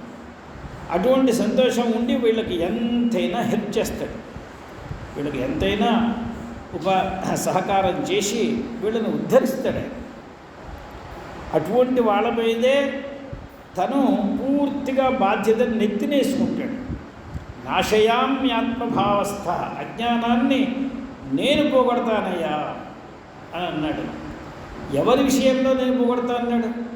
ఏదో వాళ్ళ పని వాళ్ళు చేసుకుంటూ ఉంటే వాళ్ళందరికీ వచ్చి వాళ్ళ పనిలో వాళ్ళు ఉండనివ్వండి, నేను మాత్రం వాళ్ళంటే వెళ్ళి ఇల్లు ఉడిచినట్టు వాళ్ళ అజ్ఞానాన్ని కూడా పోగొడతా అన్నాడా ఏంటి? ఎప్పుడైతే మామేవయే ప్రపద్యంతే, ఎవరైతే సర్వధర్మాన్ పరిత్యజ్య మామేకం శరణం వ్రజ, ఆయనే శరణాన్ని కూర్చుంటే ఆయనే మన అజ్ఞానాన్ని పోగొడతాడు. మన సమస్త కార్యం ధర్మధర్మాన్ పరిత్యజ్యాల దాకా అర్థమేంటి? నాకు ఇది కర్తవ్యము అనేటువంటి కర్తవ్యాలని ఏమీ పెట్టుకోకుండా మొత్తం ఈశ్వరుడికి అర్పించేసి కూర్చుంటే సర్వ కర్మ సన్యాసం, ఏ పని లేదు మనకి అని కూర్చున్నట్లయితే ఆయన యోగక్షేమం వహామ్యహం, నేను చూసుకుంటాను అబ్బాయి. అప్పటిదాకా వీడేదో ఇంకోటి చేస్తూ ఉంటే వాడు ఎందుకు చేస్తాడు? అందువల్లనే ఒక శ్రీమద్ భాగవతంలో ఒకడు అంధుడై ఉన్నాడు. వాడు మార్గంలో వెళ్ళలేక ఎటో అటు ఇటు వెళ్తూ ఒక అరణ్యంలోకి వెళ్ళాడు. వాడి వెంట పులి పడింది. వాడు అనుక్షణం భగవత్ స్మరణం చేస్తూ నడుస్తున్నాడు. పులి వచ్చే వాటికి నారదుల వారు భగవంతుడి దగ్గరికి వచ్చి, అవయా చూస్తూ ఉంటాడు, కాపాడు కాపాడు కాపాడు, ఇప్పుడు కాపాడే సమయంలో కాపాడుతాను. ఆ పులి దగ్గరికి రానే వచ్చింది. వీడేం చేశాడు? ఆ పులి గాండ్రింపుని విని, దాని శబ్దాన్ని విని ఆ పక్కన ఉండేటువంటి ఏదో ఒక కట్టెని తీసుకున్నాడు. భగవంతుడు చూస్తూనే ఉన్నాడు. ఇంతలోది పళ్ళతో కొరుకుతోంది, రక్తధార వస్తున్నది. అదన్నా, ఏవయ్యా ఇంకా ఏడు చూస్తావు, రక్షించు. మేడం వీడు కర్ర తీసుకోకుండా ఉంటే నేను రక్షించేవాడిని. వీడు కర్ర ఎందుకు తీసుకున్నాడు? వాడు చూద్దాం, వాడు కర్ర ఎంతవరకు పని చేస్తుందో చూద్దాం. ఎప్పుడైతే వాడికి కర్ర ఎత్తే శక్తి కూడా పోయిందో, కింద పడిపోయినాడో, అప్పుడు ఒక్కసారి ఈశ్వరుడు రక్షించడం ఆరంభించాడు. అప్పుడు ఏ భగవన్నామం అన్నాడో, అశక్తుడై వాడికి నోట్లోంచి మాట రాకుండగా ఆ సమయంలో వాడు గోవింద భగవంతుని స్మరించాడు. అది ఫలించింది. శక్తిగా ఉన్నప్పుడు రామ రామ అంటూ ఉండడం, ఆ రాముని తలుచుకోకుండానే ఎవరినో తలుచుకుంటూ రామ రామ అంటూ ఉండదు. అంటే ఉప్పేసావా, అంటే పప్పేసావా అని అంటూ ఉన్నాం.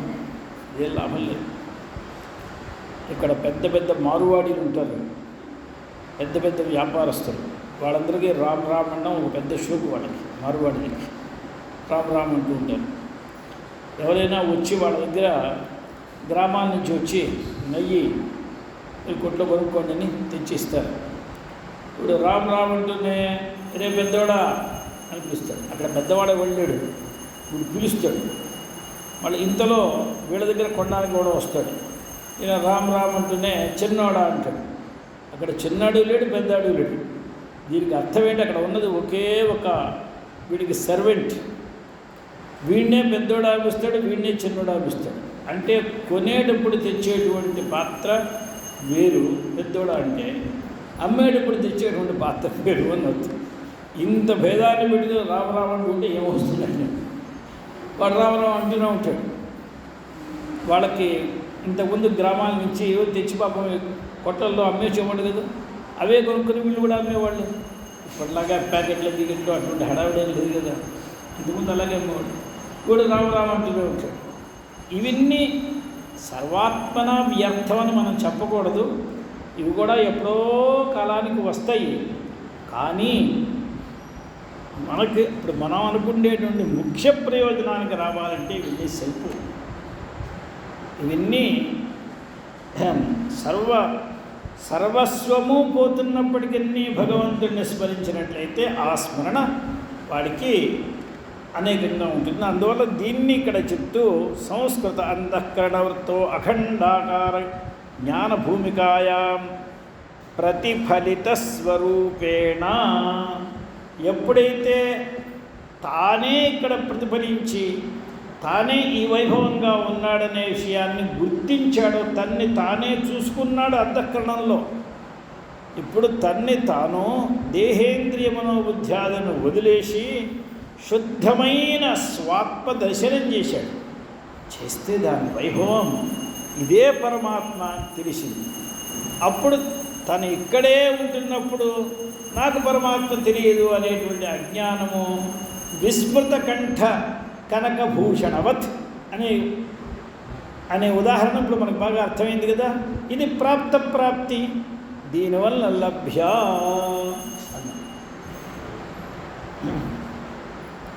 जरा है सब अच्छा है ना? ठीक, बाद में बात करो, अभी हमको आधा घंटा है. ठीक. అందువల్ల లబ్ధం యోగ్య. అందువల్ల ఈ పంక్తి చాలా విలువైన పంక్తి. ఆచార్యులు వారు రాసింది, సంసార దశాయాం ఆవరక అజ్ఞానేన స్ఫుటం అప్రకాశమానా సతీ శ్రవణాది సంస్కృత అంతఃకరణ వృత్తౌ అఖండాకార జ్ఞాన భూమికాయాం ప్రతిఫలిత స్వరూపేణ విస్మృత కంఠగత కనకభూషణవత్ ప్రాప్తితయా లబ్ధుం యస్య ఇతి తథా యోగ్య, లబ్ధుం యోగ్య ఇతి తథా. ఏమండి? తథా అంటే లభ్య. వారికి వేదాంత శాస్త్రం అంతా వారి మనస్సులో జీర్ణించింది కాబట్టి ఆ సారాన్ని అలా ఒక్కసారి ఎన్నో 1000 మాటలు చెప్పదగిన చోట ఒకే మాటను వారు చెప్పేసేయగలరు. కానీ అర్థం చేసుకునేవాడికి నిదానంగా అర్థం చేసుకోవాలి. ఓం లభ్యాయై నమః. లజ్జాఢ్యా, అమ్మవారికి సిగ్గు ఎక్కువ అన్నారు. ఆఢ్య అంటే కూడుకొని ఉన్నది, లజ్జతో కూడుకొని ఉన్నది. సాధారణంగా స్త్రీ అనే శబ్దానికే స్త్రీ అని ఎక్కడెక్కడ ఉంటుందో అక్కడల్లా లజ్జ ఉంటుందని మన పుస్తకాల్లో ఉన్నది. ఇవాళ అది పోయింది. ఎందుకంటే ఎప్పుడైతే మనం చంటి పిల్లల దగ్గర నుంచి విద్యాలయముల్లో మగవాళ్ళతో సమానంగా వేసి వాళ్ళతో పోటీపడి చదవడం, ఆ పోటీలో వీళ్ళు ఒక ముందడుగులో ఉంటూ ఉండడం, దాని తర్వాత ఉన్నత విద్యాలయములు, దాని తర్వాత ఇంకా శిక్షా కళాశాలలు, వాటిల్లోకి వెళ్ళి ఇక వాళ్ళతో సమానంగా పెద్ద పెద్ద నిర్వహణలు, పెద్ద కంపెనీలో పెద్ద పోస్టులో నిర్వహణ, ఆ నిర్వహణకు వాళ్ళు దేశ విదేశాలకు పంపిస్తారు. అక్కడ ఎన్నో కష్టాలను ఎదుర్కోవాలి. అన్ని కష్టాలను ఎదుర్కొని వాళ్ళు, మనం ఒకటంటే ఇంకొకటి ఎవడో వస్తాడు, వాడు అక్కడ ఉండేటువంటి టెండర్ని వాడు పట్టుకోవడానికి చూస్తాడు. వాడి మీద ఎత్తులకు పైన ఎత్తులు వేసి వాళ్ళతో ఎలా మాట్లాడాలో మాట్లాడి ఇన్ని పనులు పురుష కార్యాలు చేయవచ్చినప్పుడు వాళ్ళకి లజ్జ ఉంటే ఈ పనులేమి కావు. అందువల్ల వాళ్ళు స్వాభావికమైన లజ్జను తీసేసి వాళ్ళు పురుషకారంలో పని చేయాలి. చేస్తేనే ఇన్ని పనులు అవుతాయి. అలాగే దేశంలో ఎన్నో పదవుల్ని నిర్వహిస్తున్నారు. వీళ్ళందరూ లజ్జతో కూర్చుంటే ఎలా అవుతుందండి? ఇది ఏం జరిగింది? ఇప్పుడు ఇవాళ పదవుల్లో ఉండేవాళ్ళు మాత్రం కాకుండా మొత్తం స్త్రీ జాతికే ఇది ఒక ఫ్యాషన్ అయిపోయి, ఇది ఒక కల్చర్ అయిపోయి, అసలు ఇప్పుడు లజ్జ అనేది స్త్రీలలో ప్రాయ లభ్యం కాదు. అలా ఎవరైనా ఒకరు లజ్జగా ఉన్నవాళ్ళు ఉంటే లోకం అంతా వాళ్ళని చూసి లజ్జ పడుతుంది.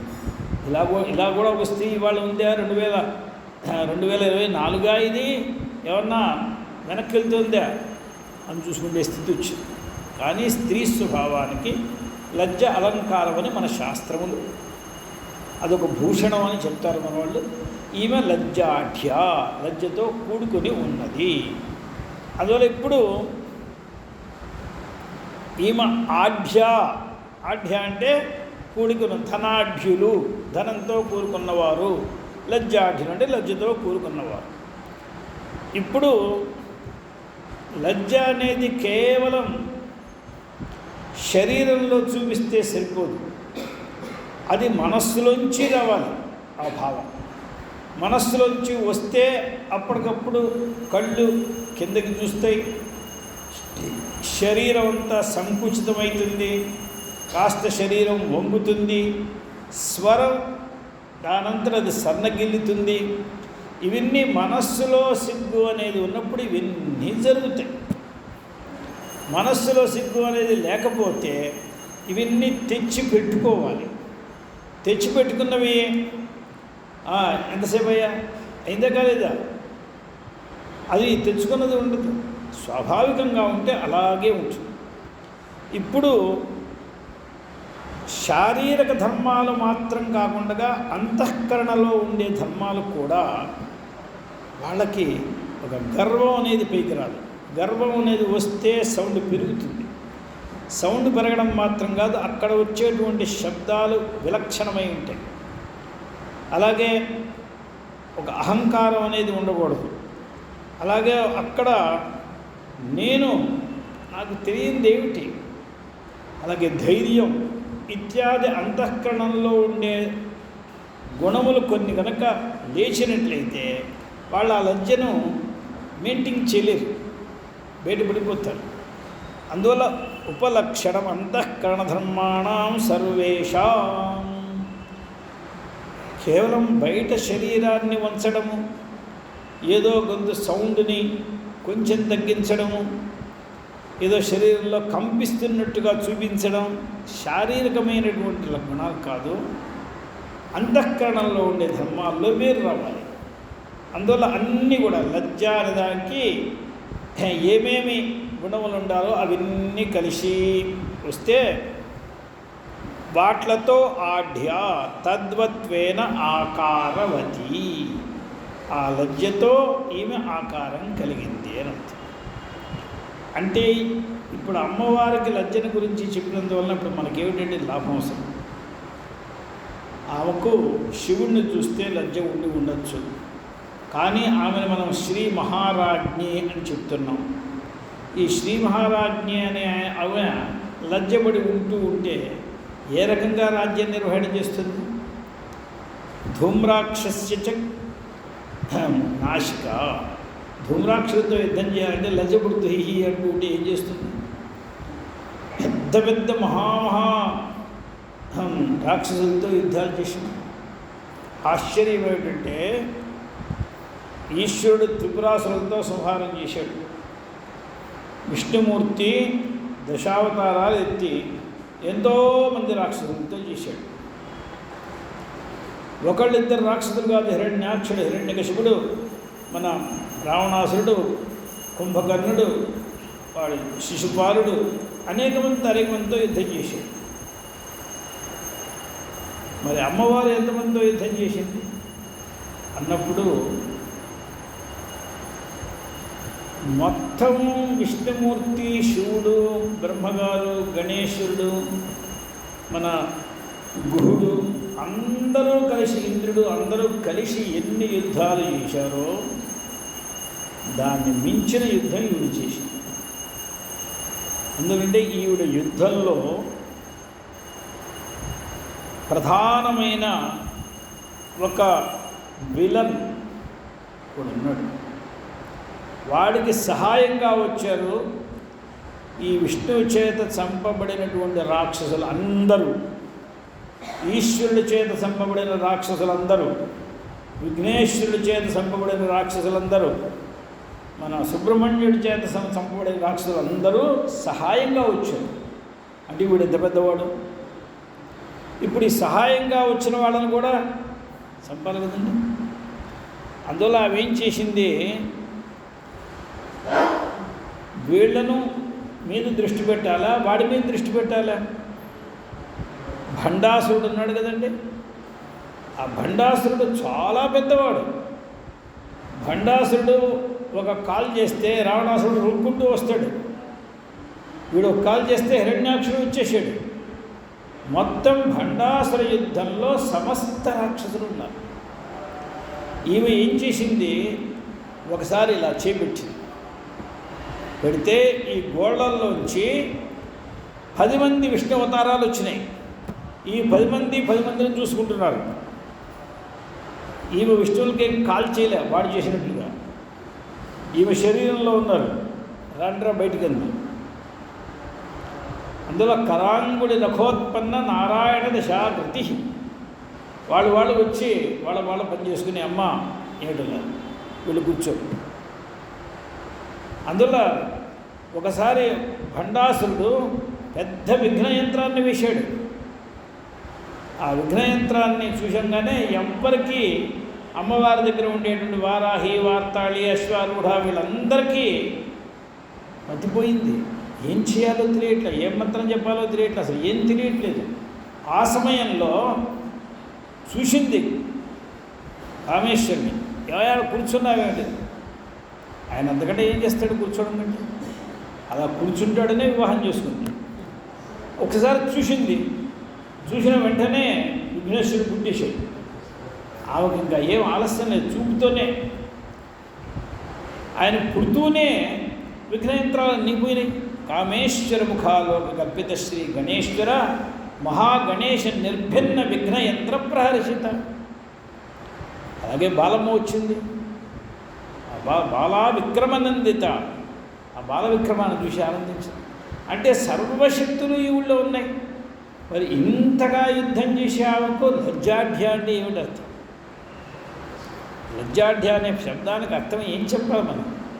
ఈవిడ ఎప్పుడు లజ్జపడి ఉంటుంది. లజ్జపడడానికి ఈమె చిన్నప్పటి నుంచి పుడుతూనే అగ్నికుండం నుంచి కదా పుట్టిందండి. చిదగ్నికుండ సంభూత సర్వకార్య సముద్యత. చిదగ్నికుండం నుంచి పుడుతూనే ఈమె పురుషకారంతో పుట్టింది. ఈమె సమస్త పనులు చేస్తున్నది. ఈమె మొత్తం జగత్తుని ఏలడానికి పుట్టినటువంటి మహారాణి ఈమె. ఈమెకు లజ్జాఢ్య అంటే ఏమిటి అర్థం? లజ్జాఢ్య అనే శబ్దానికి అర్థం ఏమిటంటే అజ్ఞానులకు కనిపించకుండా దాక్కుని ఉండి వాళ్ళకి ఎప్పటి వరకైతే కాస్త తల తిరిగి వాళ్ళు ఒక సరైన దారికి రారో అప్పటి వరకు అమ్మ కనిపించదు, సర్వత్ర ఉంటూ కూడా కనిపించదు. అంటే లజ్జ ఉన్న వాళ్ళు అక్కడ ఉంటూ కూడా కనిపించకుండా ఉంటారు. నా చిన్నప్పుడు చూశాను నేను, ఇంట్లో ఎవరైనా పెద్దవాళ్ళు వచ్చి వెళ్తే తలుపు చాటు నుంచి సమాధానం చెప్పేవాడు, నేరుపడ్డానికి కూడా కష్టపడేవాడు. ఎప్పుడు వచ్చారు, ఎవరిలా వచ్చారు, ఏమిటని అడిగేవాడు కాదు. చిన్నపిల్లల చేత అడిగినానే ఇప్పుడు ఏం తింటారో, వాళ్ళకి ఏం పనికి వస్తుందో లేదో అడగమనేవాడు. వీళ్ళు చిన్నపిల్లలు వీళ్ళు వెళ్ళి ఏమడుగుతారో, వాళ్ళు చెప్పింది వీళ్ళకి అనువాదం చేసే శక్తి సామర్థ్యాలు కూడా లేవు. ఈ విషయాన్ని గ్రహించిన పెద్దవాళ్ళే ఇదిగో నేను ఈ కాయ తిన్నాను, ఈ కూర తిన్నాను ఏదో చెప్పేవాడు. వాడు అది అర్థం చేసుకునేవాడు. ఈ పిల్లల మధ్యలో పెట్టి మాట్లాడించేవాడు. అంటే ఈ రకమైన లజ్జ అంటే అమ్మవారు ఏం చేస్తున్నది, ఎవరైతే మహామోహ పీడితులై జనులు ఉన్నారో వాళ్ళకి సర్వత్ర ఉండి కూడా కనిపించకుండా, అంటే లజ్జ ఉన్నామెలాగా కనిపించకుండా ఉంటుంది. ఎప్పుడైతే స్వస్వరూపంలోకి వస్తాడో అప్పుడు తన శరీరాన్ని పూర్తిగా, తన స్వరూపాన్ని పూర్తిగా చూపిస్తున్నది. అందులో లజ్జాఢ్య అనే శబ్దం చాలా గంభీరంగా ఉంది. దీన్ని ఆచార్యులు వారు రాశారు చూడండి. తిరోధానాదిన అంతర్హితా సతి వరాది ప్రయచ్చతి లజ్జాఢ్యా భవతి చ ఉపచరీయతే. ఉపచర్యతే అన్నారు. ఉపచారం అనే శబ్దానికి లోకంలో మనకు అర్థం తెలుసు, సేవ అని. కానీ ఇక్కడ ఆ అర్థం కాదు. ఉపచారం అంటే ఒక శబ్దానికి ఉండేటువంటి అర్థాన్ని సరిగ్గా చెప్పకుండా వేరే రకంగా చెప్తే దాన్ని ఔపచారికం అని అంటారు, ఉపచారం అని అంటారు. ఉపచారం అంటే అర్థం ఏంటి? శబ్దానికి ఉండేటువంటి అర్థాన్ని నేరుగా చెప్పవు. ఈమెకి లజ్జ లేదు, కానీ లజ్జ అనే శబ్దంతో ఎవరికి కనిపించకుండా ఉంటుందిరా నాయన అని చెప్తున్నారు. తిరోధానాదిన, ఆమె తిరోహితమై ఉంటుంది, సర్వత్రా ఉన్నది. ఆమెను చూడ్డానికి మనం ఒక అడుగు వేయవలసిన అవసరం లేదు, కనీసం చెయ్యి జాచవలసిన అవసరం లేదు. ఎక్కడ కూర్చుంటే అక్కడే ఉన్నది, మన అంతఃకరణంలోనే ఉన్నది ఆమె. అందువల్ల అక్కడ ఉంటూ తిరోహితమై ఉన్నది, కనిపించదు. ఇంత దగ్గరగా ఉండి కూడా కనిపించట్లేదు. తిరోధానాదిన అంతర్హిత, అంతర్ధానమై ఇప్పుడు మనకి ఆమె ఉన్నది అని ఎలా తెలుస్తున్నది? ప్రతి క్షణం మనకి వరాలని ఇస్తున్నది. ఏమండి, నాకెందరికీ ఏం వరాలు ఇవ్వలేదండి, అమ్మ నాకేం వరాలు ఇవ్వలేదు. నీకు కొన్ని కోట్ల వరాలను ఇచ్చింది. గ్లాసులు నీళ్లు తాగితే ఎలా జీర్ణమవుతున్నాయి? ఏ శక్తితో జీర్ణమవుతున్నాయి? మండే నిప్పుల్లో 1 లీటర్ నీళ్లు పోసి చూడు, అది ఏమన్నా మండుతుందా? అయిపోదు. కానీ జాఠరాగ్నిలో ఎండలో వచ్చిన వాడు 1 లీటర్ నీళ్లు తాగితే వాడు మళ్ళా అరగంట అయిన తర్వాత అసలు నీళ్ళు అంటున్నాడు. అంటే ఈ జాఠరాగ్ని తగ్గట్లేదు. ఈ జాఠరాగ్నికి శామకంకాల ఇంధనమైంది నీరు. ఇది ఏమిటండి ఈ శక్తి? అమ్మవారు ఇచ్చే వరం. ఇప్పుడు ఎంతమంది హాస్పిటల్లో పడి నీళ్లు తాగితే అరగవు అనే స్థితిలో ఎంతమంది ఉన్నారు? లోకల్లో అటువంటి రోగులు కూడా ఉన్నారు కదండి. వాళ్ళందరినీ కంటే మన ఇలా ఉంచుదంటే ఆమె వరం ఇస్తున్నది.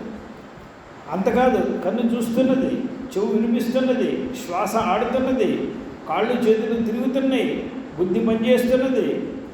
ఈ అనుక్షణం వరం ఇస్తూనే ఉన్నది. ఆమె చెప్పిన విషయం మర్చిపోకుండా ఇంట్లోంచి బయలుదేరి ప్రవచనానికి వెళ్ళాలి అని ఇక్కడి నుంచి విశ్వనాథ గుడికి ఎవరు వెళ్ళట్లే కదా. ఇదేమిటంటే అమ్మవరం ఇది. లేకపోతే విశ్వనాథ గుడికి వెళ్ళి అయ్యా వాళ్ళ స్వామివారు రాలేదంటే ఎవరేం చేస్తారండి? ఎవరేం చేస్తారు? అంటే ఇదంతా అమ్మవరం. అంతర్హిత సతీ వరాది ప్రయచ్చతి. అందువల్ల అంతర్హితమై ఉంటూనే మనకి ఎన్ని ఇస్తూనే ఉంది. ఇన్ని తీసుకుంటూ మనకి ఆమె గుర్తు రావట్లేదు. ఇన్ని తీసుకుంటూనే ఉన్నాం, మనం అనుభవిస్తూనే ఉన్నాం. ఇది మనకి సాధ్యం కాదు అని మనకు బాగా తెలుసు. ఇది మన వల్ల అయ్యే పనులు కావు ఇవన్నీ కూడా. శ్వాసన మనంతటా మనమే ఆడించగలమా? ఇదంతా మన వల్ల అయ్యే పనే. ఇది కాని పనిని ఆమె చేత అవుతోంది అని తెలుసుకుని కూడా ఆమె మనకి నిత్యం సన్నిహితంగా ఉన్నది అనే విషయాన్ని గ్రహించలేకపోతుంటే ఆమె ఇటువంటి మూర్ఖులకు నా శరీరాన్ని ఎలా చూపించాలా అని లజ్జపడుతూ ఉన్నట్లుగా ఉన్నది. లజ్జాధ్యా. ఇంత చేస్తున్నా, ఇంత ఉపకారం చేస్తున్నా ఆమె స్వరూపాన్ని గుర్తించలేకపోతున్నారు. ఆమె లేకపోతే ఈ క్షణం జరుగుతున్నదా? ఒక క్షణం అమ్మ నువ్వు పక్కన ఉండు, నా శక్తితో నేనేదో చేసి చూస్తాను. ఒక క్షణం కాదు, అరక్షణం కాదు, ఏమీ జరగదు. ఎలాగైతే విద్యుత్ లేకుండా ఈనాడు ఎన్నో యంత్రాలు, వైద్యుత యంత్రాలు ఎలా జరుగుతాయండి? కనీసం ఆ వేగం వలనైనా ఏ ఫ్యాన్ లాంటివో కాసేపు తిరుగుతాయి, 1 నిమిషం, 1 క్షణం. కానీ ఇది మాత్రం అలా ఏమీ జరగదు. ఏ క్షణం పడిపోయిందో ఆ క్షణం పడిపోయింది అంతే. ఎంతో పెద్దవాడు, ఎన్నో కోట్ల గలవాడు, పెద్ద పెద్ద పదవిలో ఉన్నవాడు, చాలా పెద్ద విద్యావంతుడు, చాలామంది పరివారం గలవాడు, ఒక్క నిమిషం ఆ చైతన్యంతో వియుక్తుడైనాడంటే ఏమీ లేదు, తీసేయండి. గతవతి వాయౌ దేహాపాయే భార్యా బిభ్యతి తస్మిన్ కాయే. ఏ శరీరాన్ని ప్రేమించారో అందరూ ఆ శరీరాన్ని చూసి అసహించుకుంటారట, భయపడతారట. అయ్యో ముట్టుకోవడానికి భయం. అప్పటిదాకా మా నాన్న అన్నవాళ్ళు, మా బావ అన్నవాళ్ళు, మా అల్లుడు అన్నవాళ్ళు, మా తాత అన్నవాళ్ళు, అందరూ మా అన్నవాళ్ళందరూ ఇప్పుడు మా అంటున్నారు. వద్దు అని అంటున్నారు. మా అనే శబ్దానికి సంస్కృతంలో వద్దలు తీసే. ఒక పండితుడు చెప్పాడు, ఎందుకండి ఇంతమంది ఏడుస్తున్నారని. తీసుకువెళ్ళాలని ఏడుస్తున్నారన్నాడు. ఇంతకంటే ఏడ్చేదానికి కారణం ఏం లేదు. ఎందుకంటే ఏడ్చేది. అందువల్ల భార్యా బిభ్యతి తస్మిన్ కాయే. గతవతి వాయు వెళ్ళిపోతే ఈ దేహం అనేది ఒక అపాయం.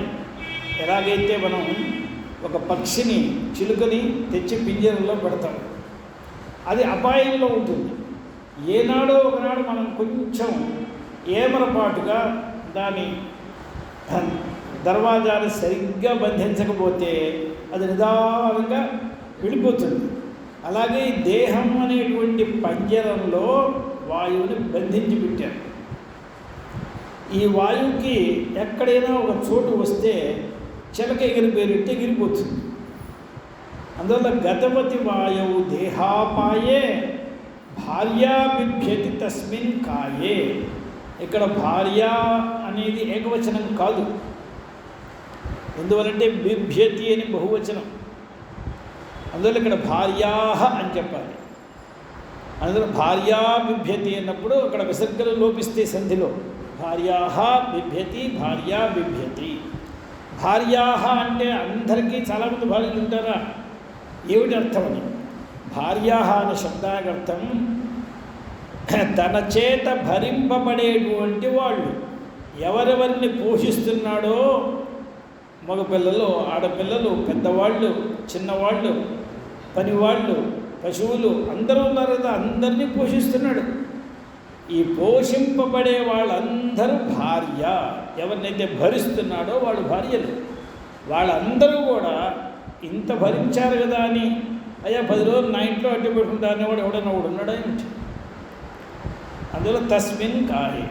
అందువలన ముకుందమాల అని ఒక స్తోత్రం, అద్భుతమైన స్తోత్రం కులశేఖరాల ద్వారా రాశాడు. ముకుందమాల దాంట్లో అంటాడు, అద్యైవ మే విశతు మానసరాజహంస ప్రాణప్రయాణ సమయే కపవాతపిత్తై కంఠావరోధన విధౌ స్మరణం కుతస్తే. ప్రాణప్రయాణ సమయంలో నిన్ను నేను స్మరిస్తాను అని ఏం గ్యారెంటీ అయ్యా? ఎందుకంటే అప్పుడు కఫం వచ్చి అడ్డుకుపోతుంది. వాడు దగ్గి బయటికి నెట్టలేడు. అప్పుడు వాతం కమ్మేస్తుంది. నోరు తెరవాలి, నాలుకను పెళ్ళగించాలంటే ఏం పని చెయ్యవు. కరణములు ఏం పని చెయ్యవు. ఎన్నో కరణాలు ఉంటే కదా ఒక శబ్దం వచ్చేది. అనేక కరణాలు ఉండాలి, స్థానాలు అవేం ఉండవు.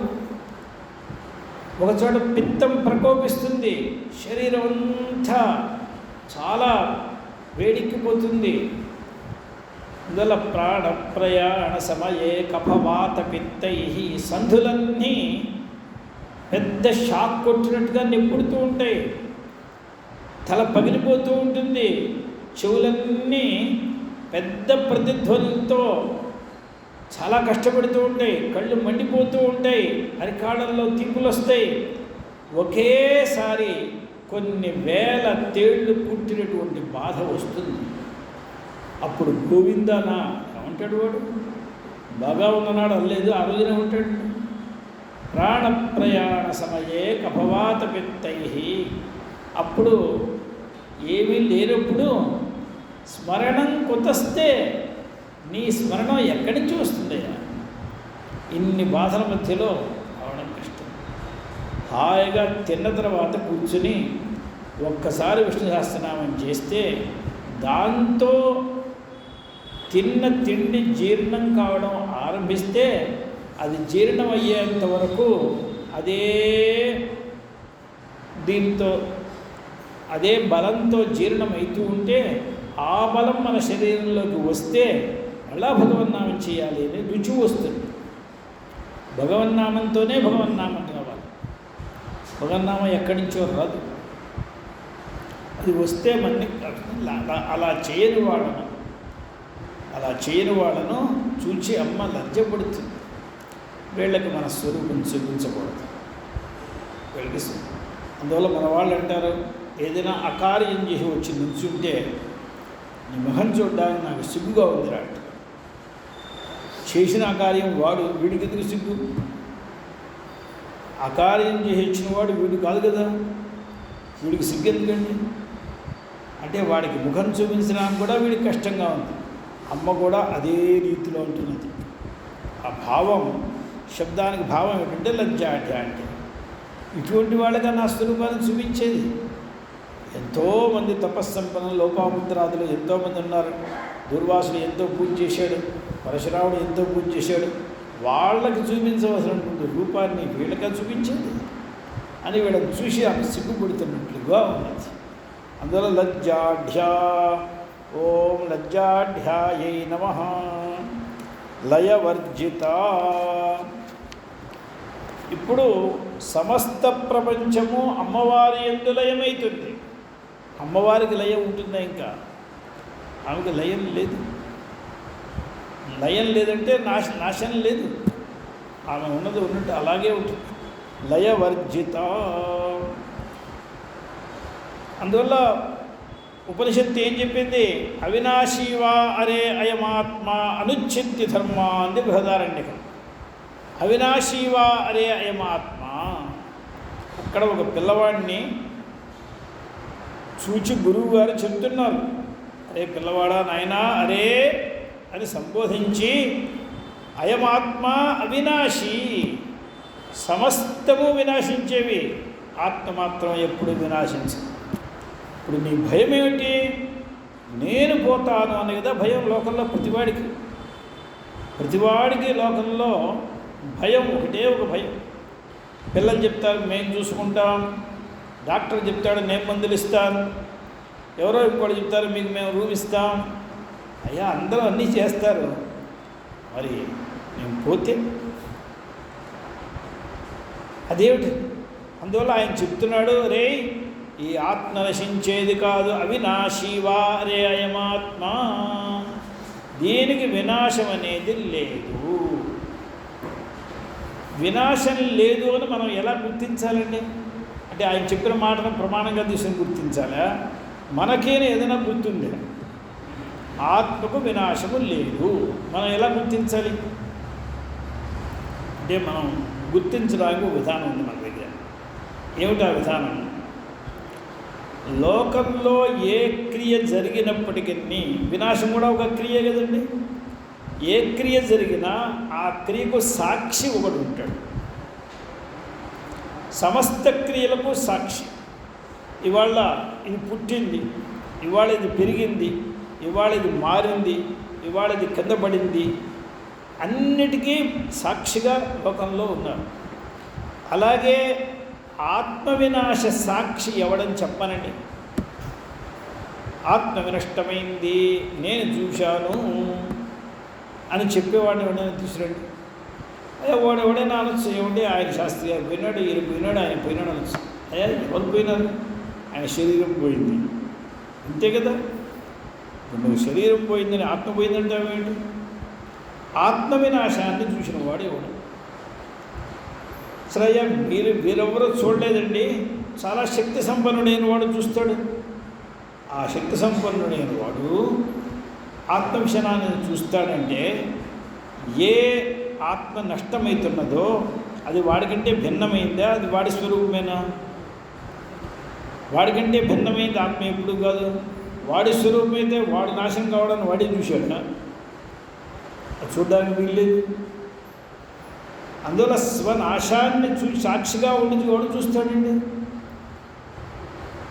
నాశం తర్వాత ఉన్నాడు అంటే ఆ నష్టమైంది ఆత్మ కాదు, ఏదో అది. అందువలన ఆత్మకు నాశం లేదు అనడానికి తర్కం ఇది మాట. అసాక్షికమైనటువంటి క్రియలు ప్రపంచంలో లేవు. ససాక్షికమైన క్రియ అంటే వినాశక్రియకు సాక్షి ఎవరు? ఎవరినో ఒకటి చెప్పాలి.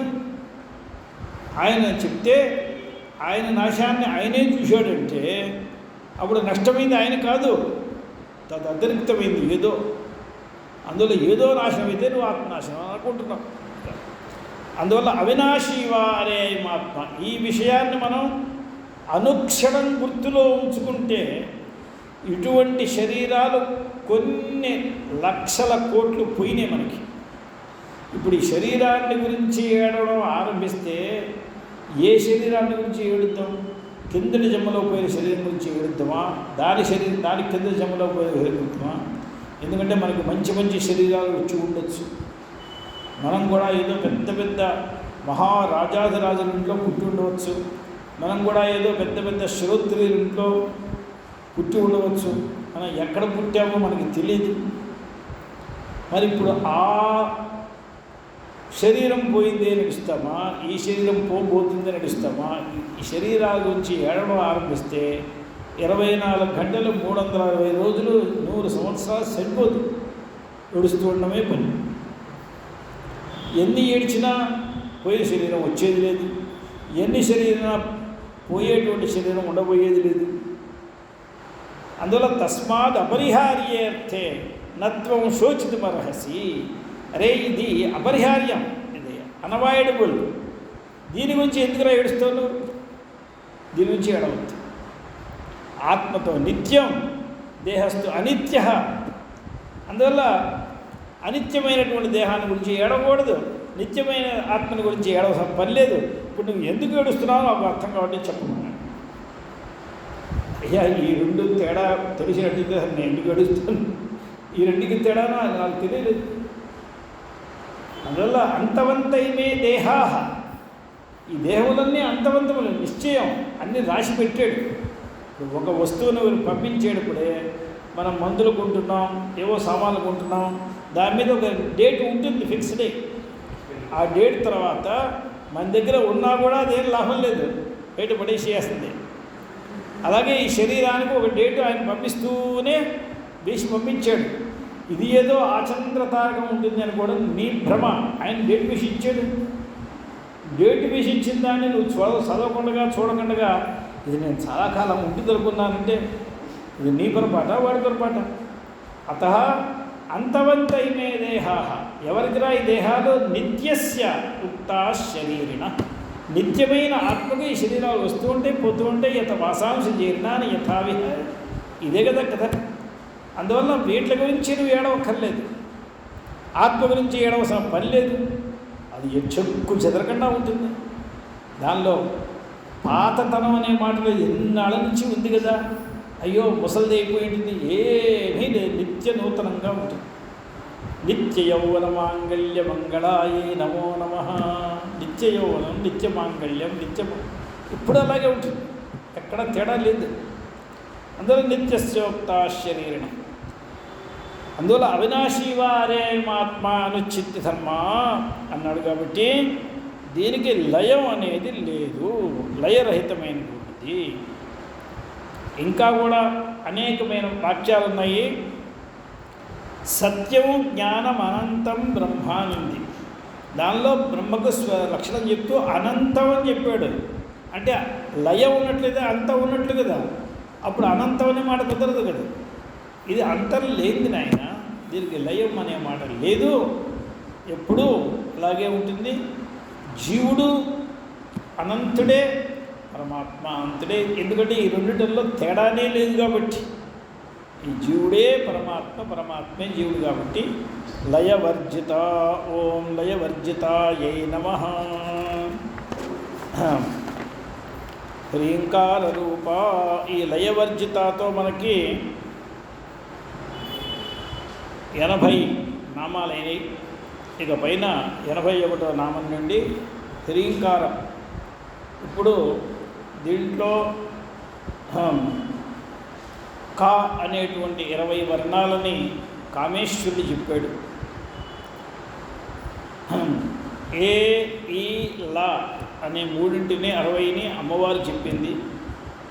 ఇక ఇప్పుడు హ్రీంకారం దగ్గర నుంచి ఆరంభించి ఇద్దరు కలిసి చెప్పబోయేటువంటి నామాల్ని, ఇది ప్రథమ హ్రీంకారం. మనకి ప్రథమ కూటంలో ఇది చివరి అక్షరం కాబట్టి దీని గురించి ఆచార్యుల వారు ఏం చేశారంటే ప్రతి కూటంలోనూ హ్రీంకారం చేర్చుకోవయ్యా అన్నారు. ఆయన ఉదాహరణ చెప్తూ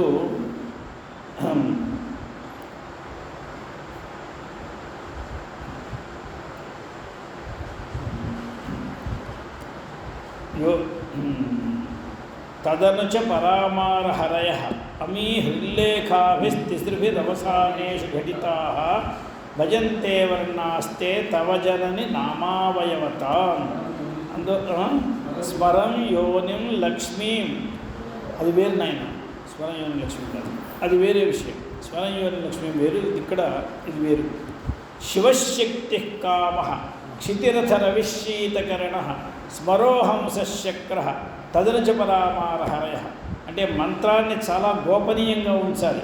శివ అనే దానికి అర్థం ఏమిటి, శక్తి అనే దానికి అర్థం ఏమిటి, ఒక్కొక్క శబ్దానికి ఒక్కొక్క అక్షరం అర్థం. శివశక్తి కామ క్షితి అథ రవి శీతకిరణ స్మర హంస శక్ర తదనుచ పరామారహరయ అని మొత్తం ఇక్కడ 12 అక్షరాలు చెప్పేశాడు. చెప్పి అమీ హృల్లేఖ అంటే హ్రీంకారం. తిసృభి అవసానేషు గణిత, వాట్ల చివరిలో ఈ 3 కలుపుకో, 12 3 15 అయిపోతాయి. భజంతే వర్ణాస్తే తవ జనని నామావయవతం. ఈ స్మరంయోని లక్ష్మికి విషయం ఏమిటంటే మనందరం త్రితారి అని చెప్తాం. మనని ఉద్ధరించేవి 3 బీజాక్షరాలు ఉన్నాయి. ఐం హ్రీం శ్రీం, ఐం హ్రీం శ్రీం అని త్రితారి అని పేరు, మనని ఉద్ధరించేవి. అందువల్ల ప్రతి నామానికి ఓం ఐం హ్రీం శ్రీం అని శ్రీమాత్రే నమః ఓం. అందులో చివరిలో ఒక ఓంకారం, మొట్టమొదటిలో ఒక ఓంకారం, 3 ఓంకారాలు చెప్పాలి. ఓం ఐం హ్రీం శ్రీం, ఓం శ్రీమాత్రే నమః ఓం, ఓం ఐం హ్రీం శ్రీం, ఓం సింహాసనేశ్వర్యే నమః ఓం, ఇలా చెప్పాలండి. ఈ త్రితారి కాకుండా నిరవధికమైనటువంటి ఆనందాన్ని పొందాలి అనుకునే వాళ్ళు ఏం చేస్తారంటే స్మరం యోనిం లక్ష్మీం. స్మరం అంటే క్లీం అని అర్థం, యోని అంటే హ్రీం అని అర్థం, తర్వాత లక్ష్మి అంటే శ్రీం. క్లీం హ్రీం శ్రీం, క్లీం హ్రీం శ్రీం అనేటువంటి 3 బీజాలను వేసి ఒక్కొక్క నామాన్ని చెప్తూ ఉంటారు.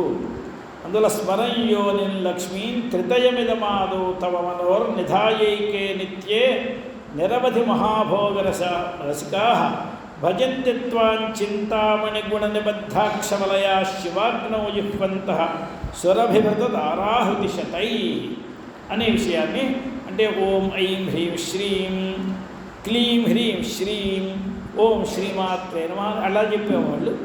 కొంతమంది మహాపుణ్యాత్ములు ఉంటారే, వారికి కాలం అంతా కూడా దీంతోనే గడుస్తుంది.